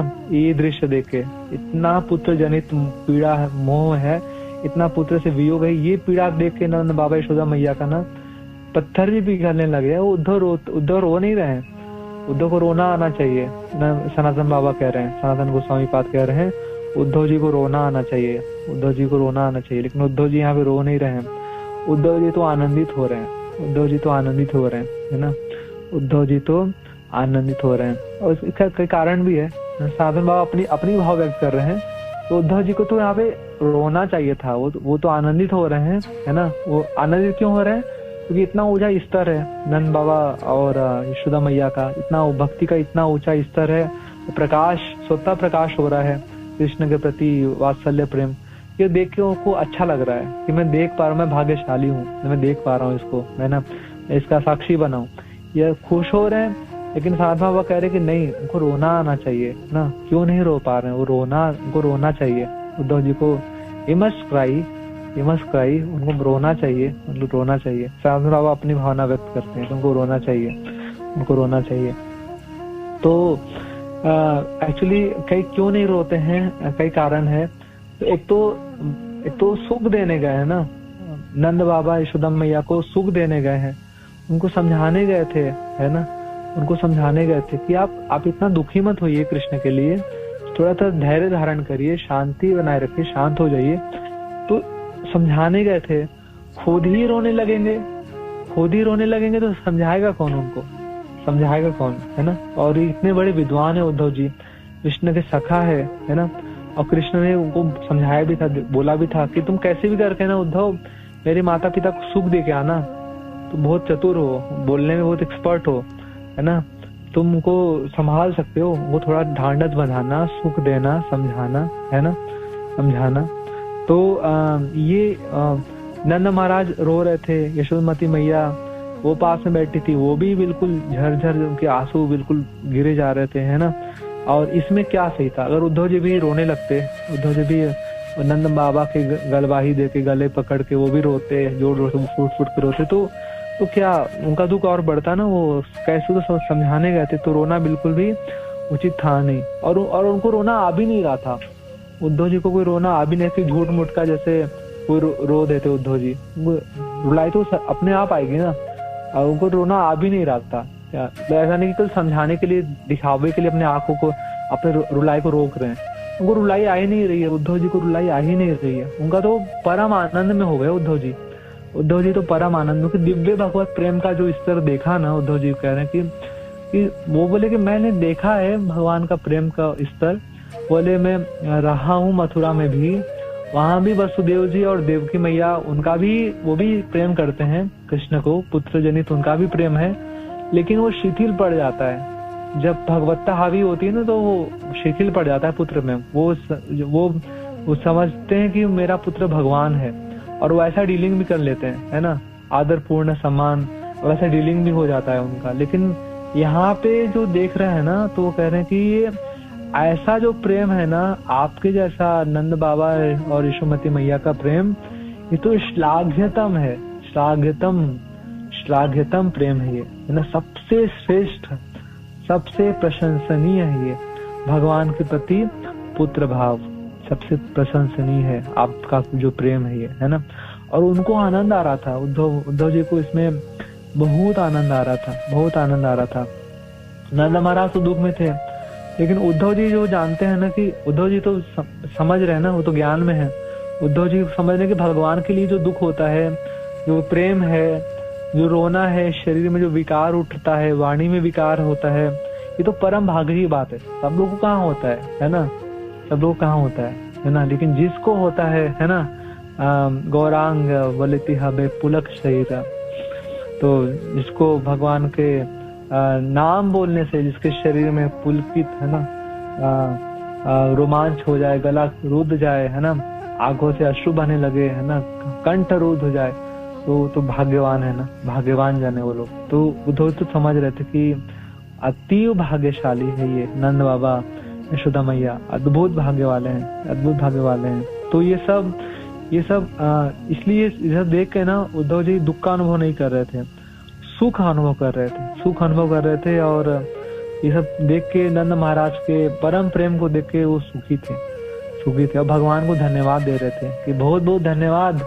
हे श्याम सुंदर, बहुत बहुत धन्यवाद, बहुत अच्छा किया आपने जो आप हमको ब्रज में भेजे, बहुत अच्छा किया आपने, बहुत अच्छा किया, बहुत अच्छा किया, है ना। बहुत बहुत धन्यवाद दे रहे थे भगवान को, बहुत अच्छा किया, बहुत कृपा है आपकी मेरे ऊपर, बहुत कृपा है ना। ये ऐसे भक्त लोगों का संगति प्रदान की है ना, बहुत कृपा है ना। भगवान को थैंक यू बोलना चाहिए, थैंक यू बोलना चाहिए कि thank you Krishna, thank you thank you thank you thank you Radha Rani Gaurnitai, आप बहुत ज्यादा दयालु है मेरे ऊपर, बहुत ज्यादा कृपालु है, बहुत पक्षपात किया आपने मेरे ऊपर कि आपने मेरे जीवनों में कुछ प्रेमी भक्तों को लाके दिए, है ना। कुछ प्रेमी भक्तों मेरे जीवन, कुछ प्रेमी भक्तों का संग है मुझे मेरे जीवनों में, मैं धन्य धन्य हूँ और ये आपकी कृपा से हो पाया। भगवान आपका बहुत बहुत धन्यवाद, आपका बहुत बहुत धन्यवाद। प्रेम भक्त नहीं है जीवन में तो मांगना चाहिए भगवान से, प्रेम भक्त है जीवन में तो फिर भगवान से बोलना चाहिए भगवान आपका धन्यवाद, आपने बहुत कृपा किया है मेरे ऊपर, है ना। तो आपने इस कृपा को बनाए रखे और बढ़ाते रहिए, है ना। प्रेम भक्तों की संख्या मेरे जीवन में बढ़ाते रहिए। तो ये भगवान को धन्यवाद भी बोलना चाहिए। उद्धव जी यहाँ पे भगवान को धन्यवाद देते हैं कि थैंक यू भगवान, थैंक यू कृष्ण, आपने इतना अच्छा मुझे संगति प्रदान किया है, आपका बहुत बहुत धन्यवाद है, आपका बहुत बहुत धन्यवाद है। तो उद्धव जी परम आनंद में है, परम आनंद में है। और नंद महाराज बिल्कुल चुप हो गए हैं, उनकी बोली नहीं निकल रही है ना। कभी कभी दांत नहीं लग जाता, दांत लग जाते हैं ना बोलते बोलते, जैसे दांत बिल्कुल जैसे ऊपर नीचे का जबड़ा बैठ जाता है ना, तो लोग घबरा जाते हैं ना, ऐसा कभी कभी होता है किसी को, तो उसको पानी डालते हैं, उसको छुड़ाने का प्रयास कर, मुंह खोलने का प्रयास करते। तो नंद महाराज का दांत तो नहीं लगा था लेकिन मुंह पूरा बंद हो गया था, मतलब अभी बोल पा नहीं रहे हैं, बिल्कुल शक्ति चली गई उनकी बोलने की, अवाक हो गए वो बिल्कुल। अभी इतना प्रेम से उनका पूरा आविष्ट हो गया है ना, पूरा उनका पूरा गला पूरा चौक हो गया, गला पूरा बैठ गया, मतलब चाह के भी नहीं बोलना चाह रहे, नहीं बोल पा रहे हैं वो नंद बाबा, बिल्कुल नहीं बोल पा रहे हैं। और उनकी ये दर्द और आंसू बस गिरे जा रहे हैं, अवाक है, वाक शक्ति चली गई है और बोलना चाह रहे हैं बट आवाज निकल नहीं पा रही, और बस कृष्ण को स्मरण, इति कृष्ण संस्मृति, कृष्ण को स्मरण कर करके आंखों से झरने के जैसे आंसू बहे चले जा रहे हैं बस। और यशोदा मैया का हालत कहना ही क्या, वो तो बिल्कुल आंखों से आंसू और स्तनों से उनको दूध झरे चले जा रहे हैं यशोदा मैया, है ना, यशोदा मैया। तो यह सब देख के बहुत आनंद है, प्रसन्न है। और बोलते हैं नंद महाराज से उद्धव जी बोलते हैं कि हे नंद बाबा, आप तो आनंद देने वाले, आप तो यश को देने वाले हैं, आप तो सबसे बड़ा सम्मान देने वाले हैं। यहाँ पे नंद महाराज को एड्रेस किया, यशोदा मैया को एड्रेस नहीं किया उन्होंने, यशोदा मैया को नहीं बोलना, क्योंकि यशोदा मैया इस अवस्था में ही नहीं है कि कुछ उद्धव की बात को कुछ समझ पाए, वो तो बस बैठी हुई है और रोई चली जा रही है ना। तो चलिए यशोदा मैया को समझने की स्थिति में है ही नहीं, जबकि कृष्ण ने बोला था, कृष्ण ने यशोदा मैया के लिए मैसेज भिजवाया था, उद्धव जाके मेरी माता को बोलना, यशोदामती मैया को बोलना, है ना, कि मैया जब से मैं ब्रज से बाहर आया हूँ ना, मुझे किसी ने कन्हैया बोला ही नहीं, मैं कन्हैया सुनने के लिए मेरा कान तरस गया है ना। एक्चुअली गर्ग आचार्य जब आए थे तो नाम दिया था कृष्ण नाम, तो कृष्ण नाम यह सुनो गर्गते कान कहीं बोले।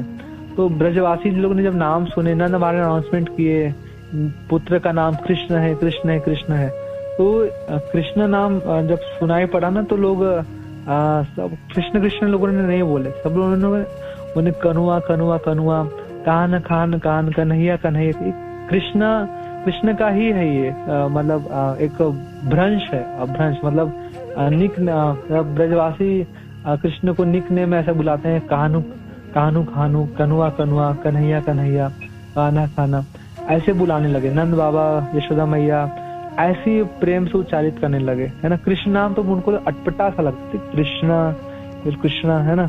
अभी भी देखिए हरे कृष्ण महामंत्र का जप करते हुए कितने सारे भक्त लोग कृष्ण शब्द का सही उच्चारण नहीं कर पाते, किस बोलते हैं, हरे किस बोलते हैं, है ना, किस, या फिर जो पंजाबी लोग होते हैं वो किशन बोलते हैं, है ना। कृष्ण नाम प्रॉपर उच्चारण करना, है ना, सही उच्चारण नहीं करते, तो ब्रजवासी थे, तो प्रेम वश वो कृष्ण को कान्हा कान्हा, कन्हुआ कन्हुआ बोलते थे, है ना। तो जब से कृष्ण मथुरा में आए तो उन्होंने किसी ने उन्हें कन्हैया नहीं बोला, तो कृष्ण को बहुत खराब लगता था। यहाँ बड़े से आदर सम्मान ने मुझे कृष्ण कृष्ण बोलते हैं, किसी ने प्यार से मुझे कान्हा नहीं बोला, कन्हुआ नहीं बोला, कन्हैया नहीं बोला। तो बोला था मैया से बोलना, मैं कन्हैया शब्द सुनने के लिए तुम्हारे मुखों से तरस गया हूँ माता, तरस गया हूँ।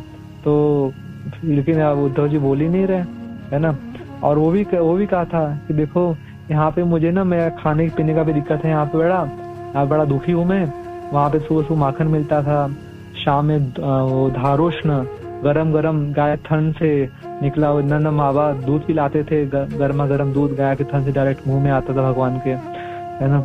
यहाँ पे कुछ नहीं, यहाँ पे शेड्यूल है पूरा, आपको इसी बीच में खाने को मिलेगा, अब पहले बाद में नहीं हो सकता। तो यहाँ मैं बड़ा दुखी हूँ। तो ये सब बातें वो चाहते थे कि मैया को पता चले, लेकिन अभी यशोदा मैया की हालत ही ऐसी नहीं है, यशोदा मैया की हालत ही ऐसी नहीं है इतना।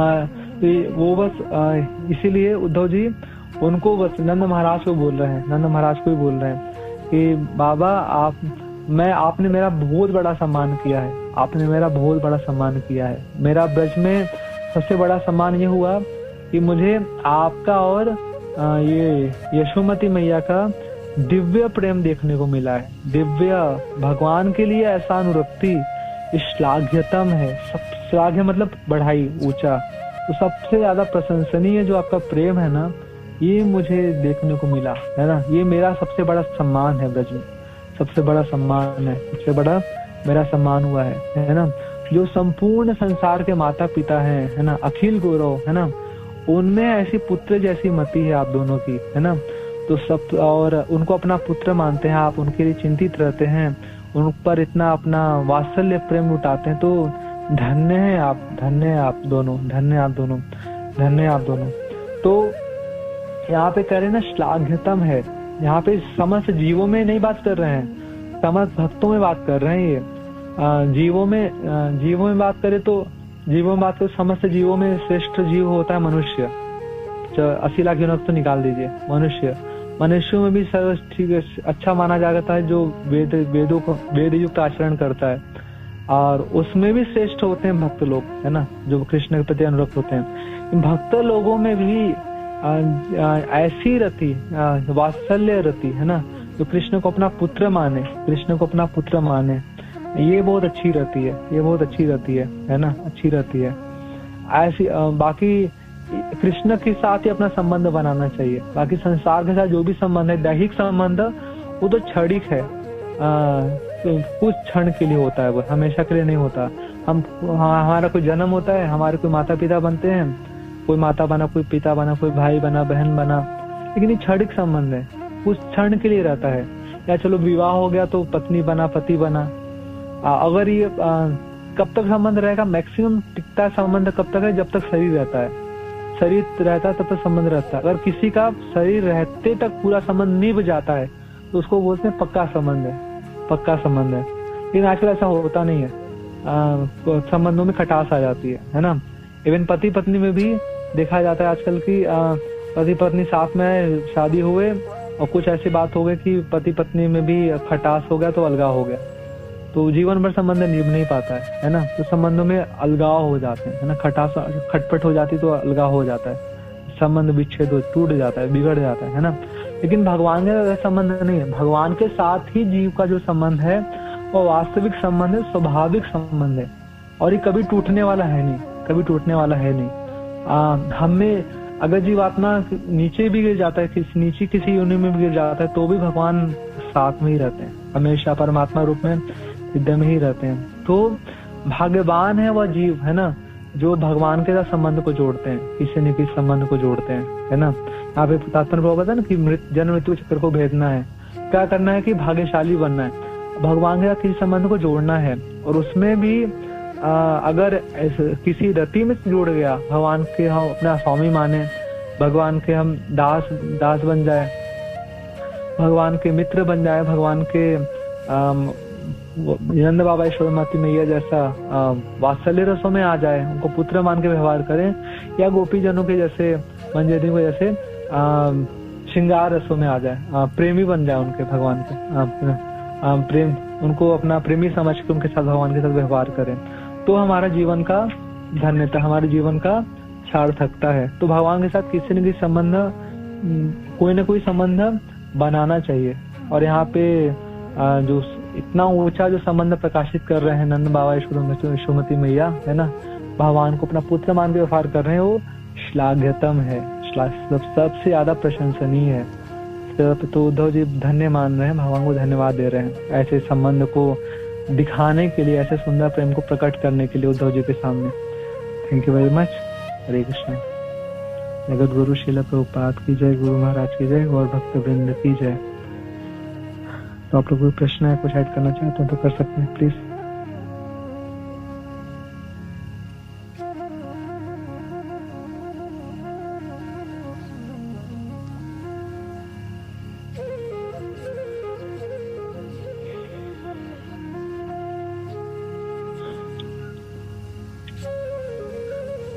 हरे कृष्णा। आप लोग कोई प्रश्न है या कुछ ऐड करना चाहते हैं तो कर सकते हैं प्लीज।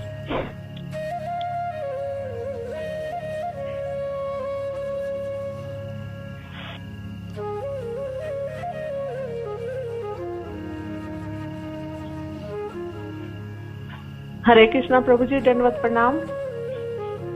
हरे कृष्णा माता प्रणाम। हाँ प्रभु जी, आपने बहुत सुंदर क्लास की है, बहुत सुंदर, बहुत अच्छा सुंदर प्रसंग था।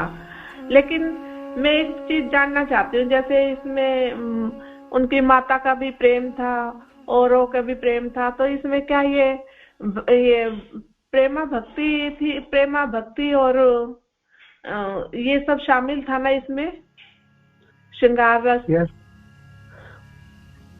यस माता जी, यस। ये प्रेमा भक्ति में भी, वात्सल्य रति में भी सर्वश्रेष्ठ है नंद बाबा यशोदा मैया।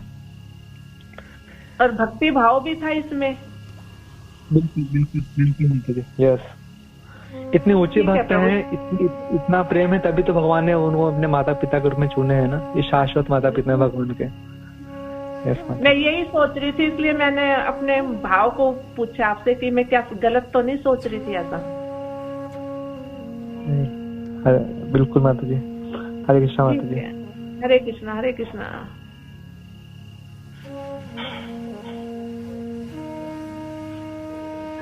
हरे कृष्णा प्रभु जी, दंडवत प्रणाम। हरे कृष्णा माता जी, प्रणाम। प्रभु जी, मेरा ना सुबह ना थोड़ा प्रश्न उठा है हृदय में, क्योंकि अभी जो मैं गुरु महाराज की बुक रीडिंग कर रही हूँ, तो उसमें तो कुछ मेंबर जुड़े हुए हैं, तो सभी मतलब देवी देवताओं से ज्यादा कनेक्टेड है। अभी वो हरे कृष्ण भावनामृत, कृष्ण भावनामृत इतने नहीं है मतलब, लेकिन उनको अच्छा लग रहा है मतलब सुनना। तो प्रभु जी ज्यादा से ज्यादा माता जी के ज्यादा उपासक हैं, तो मुझे एक थोड़ा प्रश्न आया हृदय में कि जैसे ये माता के उपासक होते हैं, जैसे मार्कंडेय ऋषि ने जो ये दुर्गा कवच वगैरह लिखा, और भी जो भक्त हुए हैं, ऋषि मुनि हुए हैं जो माता जी के उपासक रहे हैं, तो फिर पूरे समय जो उनका जो माता जी का जो उपासक उन्होंने उपासना की है, तो बाद में वो कहाँ गए हैं, उनकी गति कहाँ हुई है? इस प्रश्न का आंसर दीजिए प्रभु जी। प्रणाम। अच्छा, आप माता जी क्रमिक धीरे धीरे ना, ये जो सपोज जैसे कोई शिव जी के भक्त हो गए, दुर्गा देवी के भक्त हो गए, तो शिव जी दुर्गा देवी ये सब ना भगवान कृष्ण के भक्त ही है, वैष्णव है, वैष्णवी है ये लोग। तो इनके जो निस्वार्थ तरीके से जो भक्ति करते हैं ना, कोई भौतिक इच्छा आदि न पाल के, कोई भौतिक इच्छा आदि न याचना करके, केवल इनको ही आराध्य मान के, केवल निस्वार्थ तरीके से जो इनके भक्ति करते हैं, निस्वार्थ सेवा में निष्कपट तरीके से जो लगे रहते हैं ना, तो दुर्गा देवी प्रसन्न होके या फिर भगवान शंकर प्रसन्न होके इनको धीरे धीरे भगवान कृष्ण के, कुछ ऐसी योजना बनाते हैं भगवान, कुछ ऐसा व्यवस्था बनाते हैं अपने भक्तों के जीवन में कि उन्हें वह कृष्ण के चरणाश्रित कर देते हैं, है ना। तो 100% जो भी लोग दुर्गा देवी के, शिव जी के भक्त हों, वो उन्होंने कृष्ण के चरणाश्रित कर ही दिए। बहुत सारे उदाहरण प्रमाण भी मिलते हैं शास्त्रों में, और जो हमें नहीं भी पता उनको भी फाइनली वो कर ही देते हैं, है ना। क्योंकि वो शुद्ध भक्त हैं भगवान के, दुर्गा देवी या फिर भगवान शंकर। ठीक है माता जी, वो कृष्ण शरणाश्रित कर देंगे। तो प्रभु जी जब ये इनके जब शरीर छूटता है तो ये क्या देवी धाम या शिव धाम जाते हैं इनके उपासक? यस माता जी, हाँ अगर उनके पूजा करने वाले हाँ देवी धाम जाएंगे, शिव धाम जाएंगे। वहां से फिर और अपलिफ्टमेंट होता है फिर, है ना, वहां से फिर वो उनके अंडर में रहेंगे, फिर वो भक्ति सीखेंगे, फिर और अपलिफ्टमेंट धीरे धीरे ऊपर जाएंगे ऐसे। ठीक है माता जी। तो इसलिए प्रभु मैंने प्रश्न पूछा क्योंकि ज्यादा उपासक हैं मुझसे जुड़े हुए माता जी के, तो है ना फिर वो मुझसे क्वेश्चन कर सकते हैं, इसलिए प्रभु जी धन्यवाद, बहुत बहुत शरण प्रणाम। प्रणाम माता जी।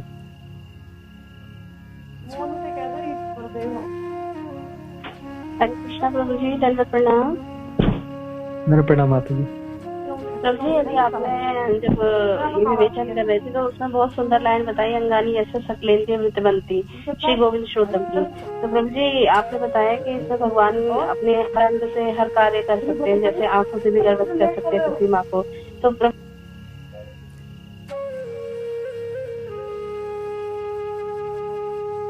प्रभु जी इसकी अगली लाइन है गोविंद श्रोतम की, पश्यंती यान्ति कलयंती चीरम जगंती। तो प्रभु जी कृपया इसका अनुवाद बताइए प्रभु जी, हिंदी हमें बहुत याद हो अच्छे से। पश्यंती माता जी भगवान ना अपने बाकी अंगों से देख सकते हैं, भगवान अपने बाकी अंगों से देख सकते हैं भगवान की सारी।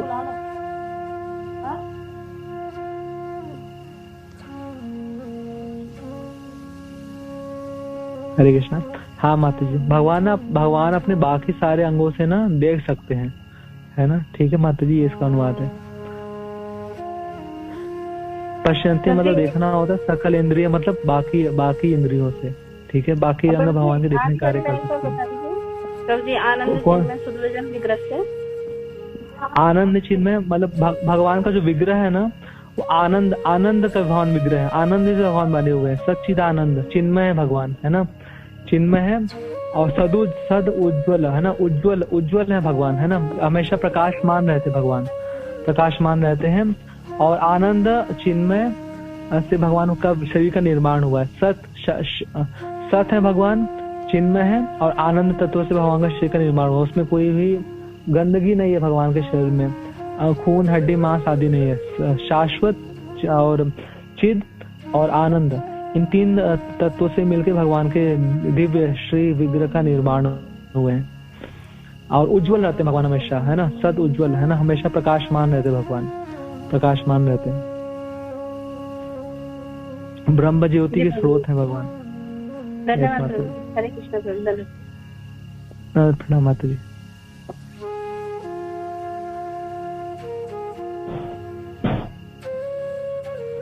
हरे कृष्णा प्रभु जी, दंडवत प्रणाम। हरे कृष्णा माता जी, प्रणाम। यस माता जी। प्रभु जी प्रेम तो लेकिन हमारा वन साइड है ना, नहीं तो ये क्यों कहते कि प्रेम बिना बड़े व्यर्थ दरिद्र जीवन, दास करे वेतन दो। मतलब प्रेम की याद नहीं कर रहे ना आप, अपने एक्सपीरियंस से बताइए। आपने इतनी युवावस्था में ब्रह्मचर्य ले लिया बचपन से, तो आपको कभी रिप्लाई मिला? माता जी मेरा कुछ प्रेम नहीं है, मेरा सब खोखला है। जो भी मैं बोलता हूँ वो बस रिपीटेशन है, वो ऊपर के गुरु लोग का सुन के नोट्स बना के बस मैं रिप्लाई करता हूँ, मैं बस बोल देता हूँ। मेरा कुछ है नहीं प्रेम। आप सब आशीर्वाद दीजिए, कभी जीवन में कुछ उत्पत्ति हो, है ना, प्रेम। ठीक है माता जी। और कोई प्रश्न है? तो आपकी बात मान ले तो आपको भी नहीं मिला, तो यानी कि हम याद नहीं कर रहे हैं। बिल्कुल माता जी, मुझे तो नहीं मिला। मैं याचना कर रहा हूँ। राधा कुंड महाराज तो अपने लेक्चर में यही कहते हैं कि उन्होंने माना ही नहीं कि उनका पुत्र भगवान।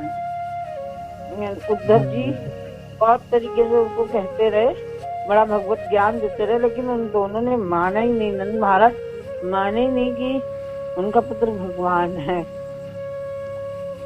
यस माता जी। हम तो प्रभु जी खाली अपने मंदिर में, अपने ऑल्टर में जाते हैं तो वो सारे भाव गायब हो जाते हैं और एकदम अलर्ट से हो जाते हैं। हमें तो वहाँ ही वो भगवान दिखने लगते हैं कि कोई गलती ना हो जाए, कोई सेवा अपराध ना हो जाए। तो ये भय जाएगा कब प्रभु जी? नहीं माता जी, मतलब ये तो आप ठीक है, अगर भगवान की सेवा में ना सावधानी तो बरतना ही चाहिए, है ना। ठीक है, भगवान बड़े हैं और कुछ हमसे गलतियां ना हो जाए, ठीक है। लेकिन ठीक है, प्रेम भी है ना, आप उनको अच्छे से सेवा करने का इच्छा है ना, कि ठीक है मैं अच्छे से अच्छा सेवा कर पाऊँ, ठीक है। तो अच्छा भी है ना, उसको आप ऐसा बिल्कुल डरने का आवश्यकता नहीं है। और ठीक है, कुछ अगर थोड़ी बहुत गलती कुछ हो भी गई तो भगवान तो भावग्राही जनार्दन है ना, भगवान भावग्राही। जब हम सारी जब पूजा कर लेते हैं, वर्शिप करने के बाद एक प्रार्थना बोलते हैं ना, प्रतिज्ञा तव गोविंदा नाम भक्त पड़ेष्यति इति संस्मृत्य प्रणा संधारयामि अहम। तो लास्ट में ये क्षमा याचना करते हैं कि भगवान हे गोविंद, आपकी प्रतिज्ञा है। भगवान भक्त बोलता है भगवान से, भगवान देखिए आपने प्रतिज्ञा दिया है कि मेरे भक्त का भी विनाश नहीं होता। यह सही सोच के याद कर करके मैं अपना जीवन धारण किया हूँ। मतलब जो भी गलती हुआ आपकी प्रतिज्ञा कि मेरे भक्त का विनाश नहीं होता, मेरा कोई नुकसान नहीं होगा, क्योंकि आपकी प्रतिज्ञा है ना। तो इतना डरने का आवश्यकता नहीं है। प्रेम युक्त सेवा करना है, प्रेम युक्त सेवा करना। बहुत ज्यादा नियम ठीक है, नियम निभाइए, लेकिन नियम प्रेम युक्त होना चाहिए। प्रेम हट गया तो फिर क्या, फिर है ना, हम कोई कर्म कांड तो कर नहीं रहे हैं देवताओं की तरह इतना कर लो। हमें प्रेम युक्त जो भी सेवा करेंगे प्रेम से करेंगे, है ना, प्रेम से करेंगे। भगवान को प्रेम युक्त सेवा अच्छी लगती है। और जो भी आरती करेंगे प्रेम से करेंगे, श्रृंगार करेंगे प्रेम से करेंगे, भोग बनाएंगे प्रेम से करेंगे, भोग खिलाएंगे प्रेम से खिलाएंगे, सब कुछ प्रेम से। प्रेमांजन छुरित भक्ति विलो, प्रेम के अंजन लगा के प्रेम से, तो भगवान को अच्छा लगेगा, भगवान खाएंगे, ग्रहण करेंगे। ठीक है माता जी। जी प्रभु जी साधु संग और गुरु महाराज की कृपा से जैसे थोड़ा सा ज्ञान हो गया है, तो उससे कठोरता सी आ गई ना, कठोरता आ गई है। वो सहज भाव रखा नहीं ना, और सहज भाव रहना भी नहीं चाहिए, क्योंकि सहजिया कहते हैं उनको। हाँ, तो उसके लिए हमारे आचार्य चेतावनी देते हैं। माता जी कठोरता नहीं आना है, कठोरता नहीं लाना है। जो कुछ भी हम साधन कर रहे हैं, जो कुछ भी हम सेवा दे रहे हैं ना भगवान को, नियम में रहते हुए प्रेम युक्त होकर करना है ना।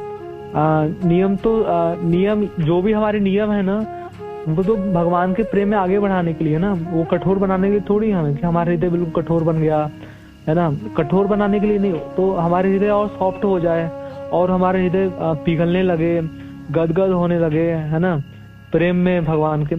और पिघलाने के लिए, कठोरता लाने के लिए नियम नहीं, कठोरता आ जाएगी तो फिर क्या फायदा। कठोरता नहीं लाना है। प्रेम और हृदय हल्का हो जाएगा। जैसे वो बोलते हैं ना कि भगवान के धाम में सब जो कुछ चलता नहीं, सब नाचते हैं। नाचेगा कौन? जो हल्का रहेगा वही तो नाचेगा ना। जो हल्का नहीं रह सकता वो नाच कर भी पाएगा ही नहीं। अगर हमारा मन भारी है, हल्का नहीं, तो हम कभी नाच नहीं पाएंगे। और हम कभी गाएगा, भगवान में कोई बोलता नहीं है, सब गाते हैं। गा कौन पाएगा? इसका हृदय बहुत हल्का रहेगा, है ना, भारी तो नहीं रहेगा, वो गा भी पाएगा, है ना। तो सब वहाँ पे आनंदित रहते हैं, तो आनंद का विषय है ना। तो सारी सेवा मतलब इस प्रकार से हमें ढालना है कि भार न बने हमारी सेवा, है ना। नियम में जरूर रहना हमें, सब कुछ है ना, वैदिक भक्ति कर रहे हैं, लेकिन साथ में दोनों साइमल्टेनियसली चलना चाहिए। वैदिक भक्ति, रागानुगा भक्ति साथ में, बाहरी इंद्रियों से वैदिक भक्ति और हमारे मन से रागानुगा भक्ति साथ में चलाएंगे। तन्नाम रूप चरितादि सुकृतनानु स्मृत्यो क्रमेण रसना मनसी नियोज्य। ये रूप स्वामी कहते हैं ना कि भगवान के नाम रूप गुण लीला धाम का वो कीर्तन करो और मन से स्मरण करो। मन से रागानुगा भक्ति हमेशा चलाई रखनी है और शरीर से वैदिक भक्ति चलाई रखनी है। तो फिर प्रेम उत्पन्न हो रहेगा, है ना। सूखा में सूखा ड्राई नहीं बनना है, रसीला बनना है। ठीक है माता जी, नहीं तो फिर भार बन जाएगा सारा। इसके लिए तो आप लोगों को आपकी बहुत कृपा चाहिए, बहुत सारा आशीर्वाद प्रभु जी। प्लीज हमारे गुरु महाराज का जो आदे माता जी हम सबके ऊपर। हरे कृष्ण माता जी। प्रणाम माता जी। प्रभु जी जैसे हम सेवा करते हैं, यस माता जी, भोग लगाते हैं, तो प्रभु जी कैसे पता लगेगा हम कहाँ पे गलती कर रहे हैं प्रभु जी? माता गलती कोई वैष्णव हमारे करेंगे नहीं। इतना अच्छा ट्रेनिंग मिलता है ना हमें भक्त लोगों से, है ना। गलती कुछ होगा ही नहीं, है ना। गलती बस हमें हमारे प्रेम को बढ़ाते चले जाना है ना। ये हम कह सकते कि ठीक है, जितना प्रेम हमें भगवान को अर्पित करना चाहिए ना, उस अनुपात में हम प्रेम अर्पित नहीं कर पा रहे हैं। तो ये कह सकते कि हाँ, हम कैसे प्रेम को और बढ़ा के अर्पित, हम भोग लगा रहे हैं, हम और कैसे प्रेम से भगवान को भोग अर्पित करेंगे, और कैसे प्रेम बढ़ा के भगवान को देंगे ना। तो इसका कोई लिमिट नहीं है। तो राधा रानी भी रोती हैं, बोलती है मैं कृष्ण को प्रेम नहीं दे पा रही, मैं कृष्ण की प्रेम युक्त सेवा नहीं कर पा रही हूँ।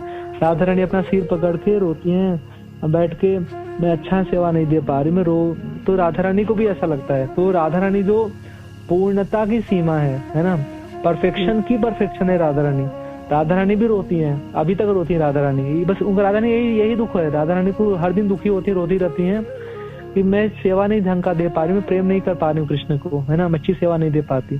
तो जब राधा रानी का इस तरह, तो फिर हम लोग को प्रेम कितना बढ़ेगा, अनंत गुना ज्यादा हम प्रेम भगवान के लिए बढ़ा सकते हैं, है ना।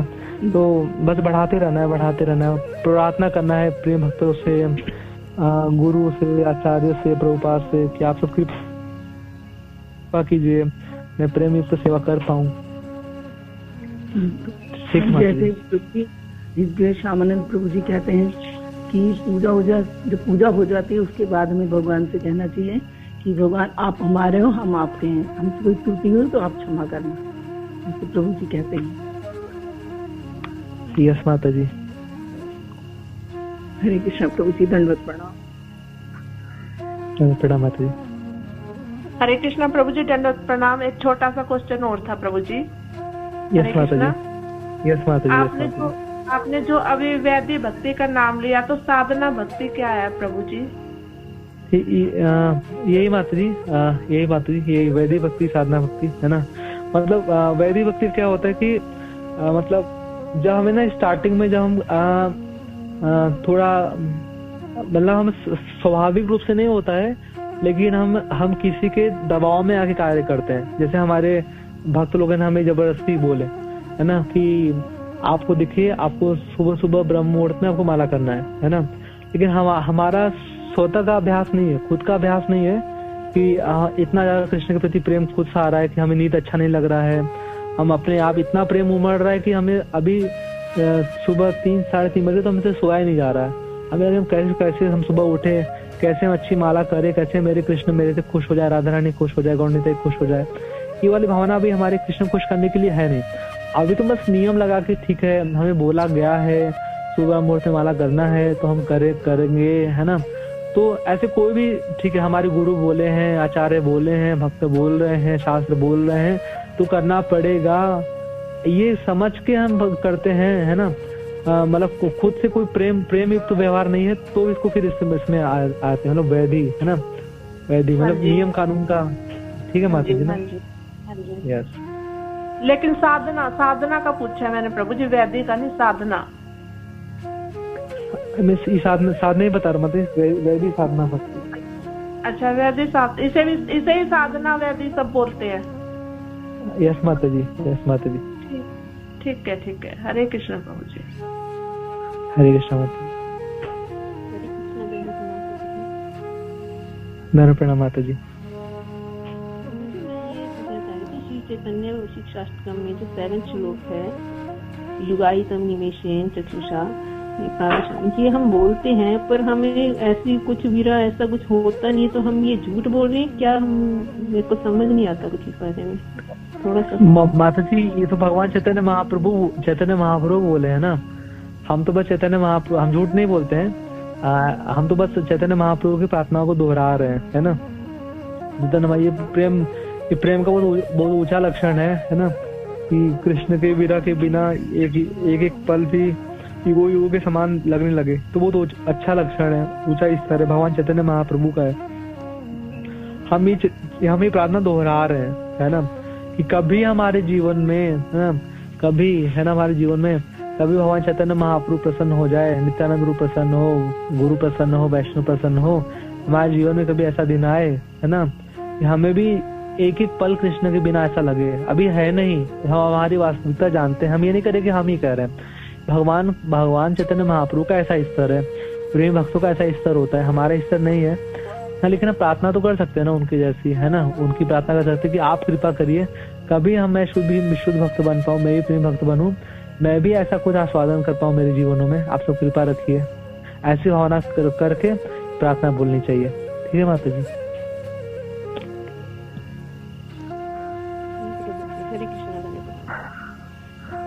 प्रणाम।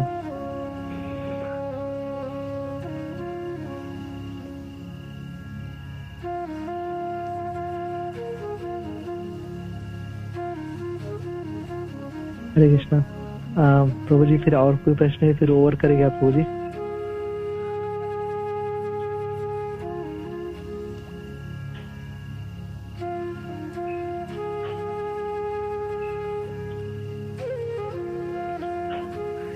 ठीक है, तो फिर और कोई प्रश्न है तो फिर हम ओवर करते हैं। प्रभु जी एक मतलब हम आपके एक्सपीरियंस से समझ सकते हैं ना, जो उनसे सीनियर हैं, जो भक्त हैं। तो प्रभु जी जैसे मीरा जी गाती हैं कि प्रेम करे दुख होए, नगर ढिंडोरा पीटती प्रेम न करे कोई, ये ऐसा भाव आपके मन में कभी आया? कितनी बार आया? माता जी इसका मतलब बताएंगे ये कि जो मैं ऐसा जानती प्रेम करे दुख होए, नगर ढिंडोरा पीटती, कि वो अपनी वगैरह से उनकी सखियां पूछती थी, ये कुछ बोलते तो है नहीं, तुम सारा दिन इनसे बोलती रहती हो कुछ कुछ, तो ये तो आपको कभी उत्तर देते नहीं है। तो कहती थी कि ये इसी बात को तुम जाने कि किसी दिन ये मुझे उत्तर देंगे, इसलिए मैं इनसे इतनी बातें करती हूँ। तो प्रभु जी ऐसा भाव कभी आपके हृदय में आया और कितनी बार आया? नहीं माता जी, ऐसा कुछ भावना आया नहीं है ना, कि क्या हाँ ये चाहता हूँ कि ठीक है सब सारे भक्त बनने चाहिए, सारे भक्त बनने चाहिए, कोई छूटने ना पाए, सारे भक्त बन जाए। एक प्रभुपाद जी कोट पढ़ रहा था, उसमें प्रभुपाद जी ने बोला था कि कोई संसार में एक भी अभक्त न बचे, इस संसार में एक भी अभक्त न बचे, सारे वैष्णव बन जाए, सारे वैष्णव बन जाए। यह एक बहुत सुंदर स्वप्न है ना, और ये मेरी इच्छा है। तो मुझे बहुत अच्छा लगा था कि अगर हम ऐसा करने में श्रील प्रभुपाद को सहायता दे पाए, है ना, तो बहुत अच्छा रहेगा ये कि एक भी अभक्त न बचे, सारे वैष्णव हो जाए संसार में। ऐसी इच्छा है। प्रभुपाद जी से प्रार्थना करते हैं, गुरु माँ से वैष्णव प्रार्थना करते हैं कि ऐसा माध्यम बना पाए, है ना, हम लोग को, कि हम लोग ऐसा कुछ करने में उनके सहायता दे पाए, है ना, भक्त बना पाए। ये ऐसी इच्छा है माता जी। हरे कृष्ण। प्रणाम। तो प्रभु जी कई बार ऐसा होता है ना, माया का प्रभाव भी कह सकते हैं, देवी दुर्गा का प्रभाव कह सकते हैं, कि ऐसा लगता है ना कि कभी कुछ लोगों को देखकर अपने आसपास, अरे ये अच्छा खासा नाच गा खा पी रहे हैं, हमें क्या जरूरत अपने आंचल रंगार भरने की। तो कभी कभी पता नहीं क्यों लगता है। नहीं माता जी, सबसे ज्यादा भक्त लोग ही नाचते हैं। इसको भक्त से ज्यादा कौन नाच सकता है ना। भक्त कितना नाचता है, सुबह उठते वो मंगला आरती में नाचेगा, फिर गुरु पूजा में फिर नाचेगा, गौर आरती में फिर नाचेगा, कीर्तन में नाचेगा, कृष्ण की कथा सुनने का आनंदित रहेगा। भक्त से ज्यादा कौन गाता है, कौन नाचता है ना। और भक्त सच में हृदय से नाचता है ना, किसी को दिखाने के लिए नहीं नाचता, भगवान के लिए नाचता है, खुश होकर अपने आप नाचेगा वो, है ना। और कोई खाने की कोई कमी आती नहीं है। जितना भक्त खाते हैं उससे कई गुना अच्छा भक्त लोग खाते हैं, शुद्ध खाते हैं, हेल्दी खाते हैं, बीमार कम पड़ते हैं, है ना, और सात्विक रहते हैं, है ना। तो हमारा जीवन तो हर प्रकार से श्रेष्ठ है ना। अभक्त लोगों से, अभक्त लोग तो बिल्कुल वो उनका जीवन तो नारकी जीवन जी रहे हैं, है ना। और हमारा जीवन बहुत सुंदर है। प्रभुपाद जी बोलते हैं जीवन बहुत सुंदर है, श्लोक बोलते हैं जीवन बहुत सुंदर है, ये जीवन बहुत सुंदर है, जीवन बहुत सुंदर है। हरे कृष्ण माता जी। प्रणाम। हरे कृष्णा प्रभु जी। इस बात पे एक लाइन में मैं बोलूं कुछ? यस यस माता जी बोलिए। जो माता जी ने क्वेश्चन किया ना आपसे, तो उसके बारे में तो यही क्वेश्चन है कि ये तो सब अंडरस्टूड चीजें होती है। जब हम भक्ति करते आनंद आता है, तो आनंद में रोना भी आता है, तो वही असली भक्ति होती है। तो उसे तो किसी को बताया ही नहीं जाता, अपने आप में महसूस किया जाता है। इसी कारण हम लंबे टाइम तक हम भगवान से जुड़े रहते हैं। अगर हमें आनंद नहीं आता, कुछ नहीं आता, तो हम भाग जाते हैं वहां से। तो यही कारण है कि हमें आनंद आता है, तभी हम उसमें जुड़े रहते हैं, उसका आनंद लेते रहते हैं। जैसे एक शराबी को शराब पीने में आनंद आता होगा, उसी तरीके से हमें इस भक्ति में आनंद आता रहता है, तभी तो हम इतने लंबे टाइम तक उसमें जुड़े रहते हैं। ये तो अपने आप में महसूस करने वाली बातें होती है। हरे कृष्णा प्रभु जी। थैंक यू माता जी। यस, ये भी बहुत अच्छा बताया आपने। हमें आनंद आ रहा है तभी हम इसमें हैं, आनंद कब के चले गए होते हैं, है ना। कुछ तो इसमें बहुत अच्छा है जो भौतिक संसार में नहीं है। बहुत सुंदर माता जी, थैंक यू माता जी। ठीक है, तो फिर प्रभु जी फिर ओवर करें प्रभु जी। ठीक है, हम और करते हैं, टाइम हो गया। वांछकल्पतरुभ्यश्च कृपा सिंधुभ्यश्च पतितानां पावनेभ्यो वैष्णवेभ्यो नमो नमः। अनंत कोटि वैष्णव भक्त वृंद की जय, श्रील प्रभुपाद की जय, गुरु महाराज की जय, भक्त वृंद की जय। हरे कृष्ण।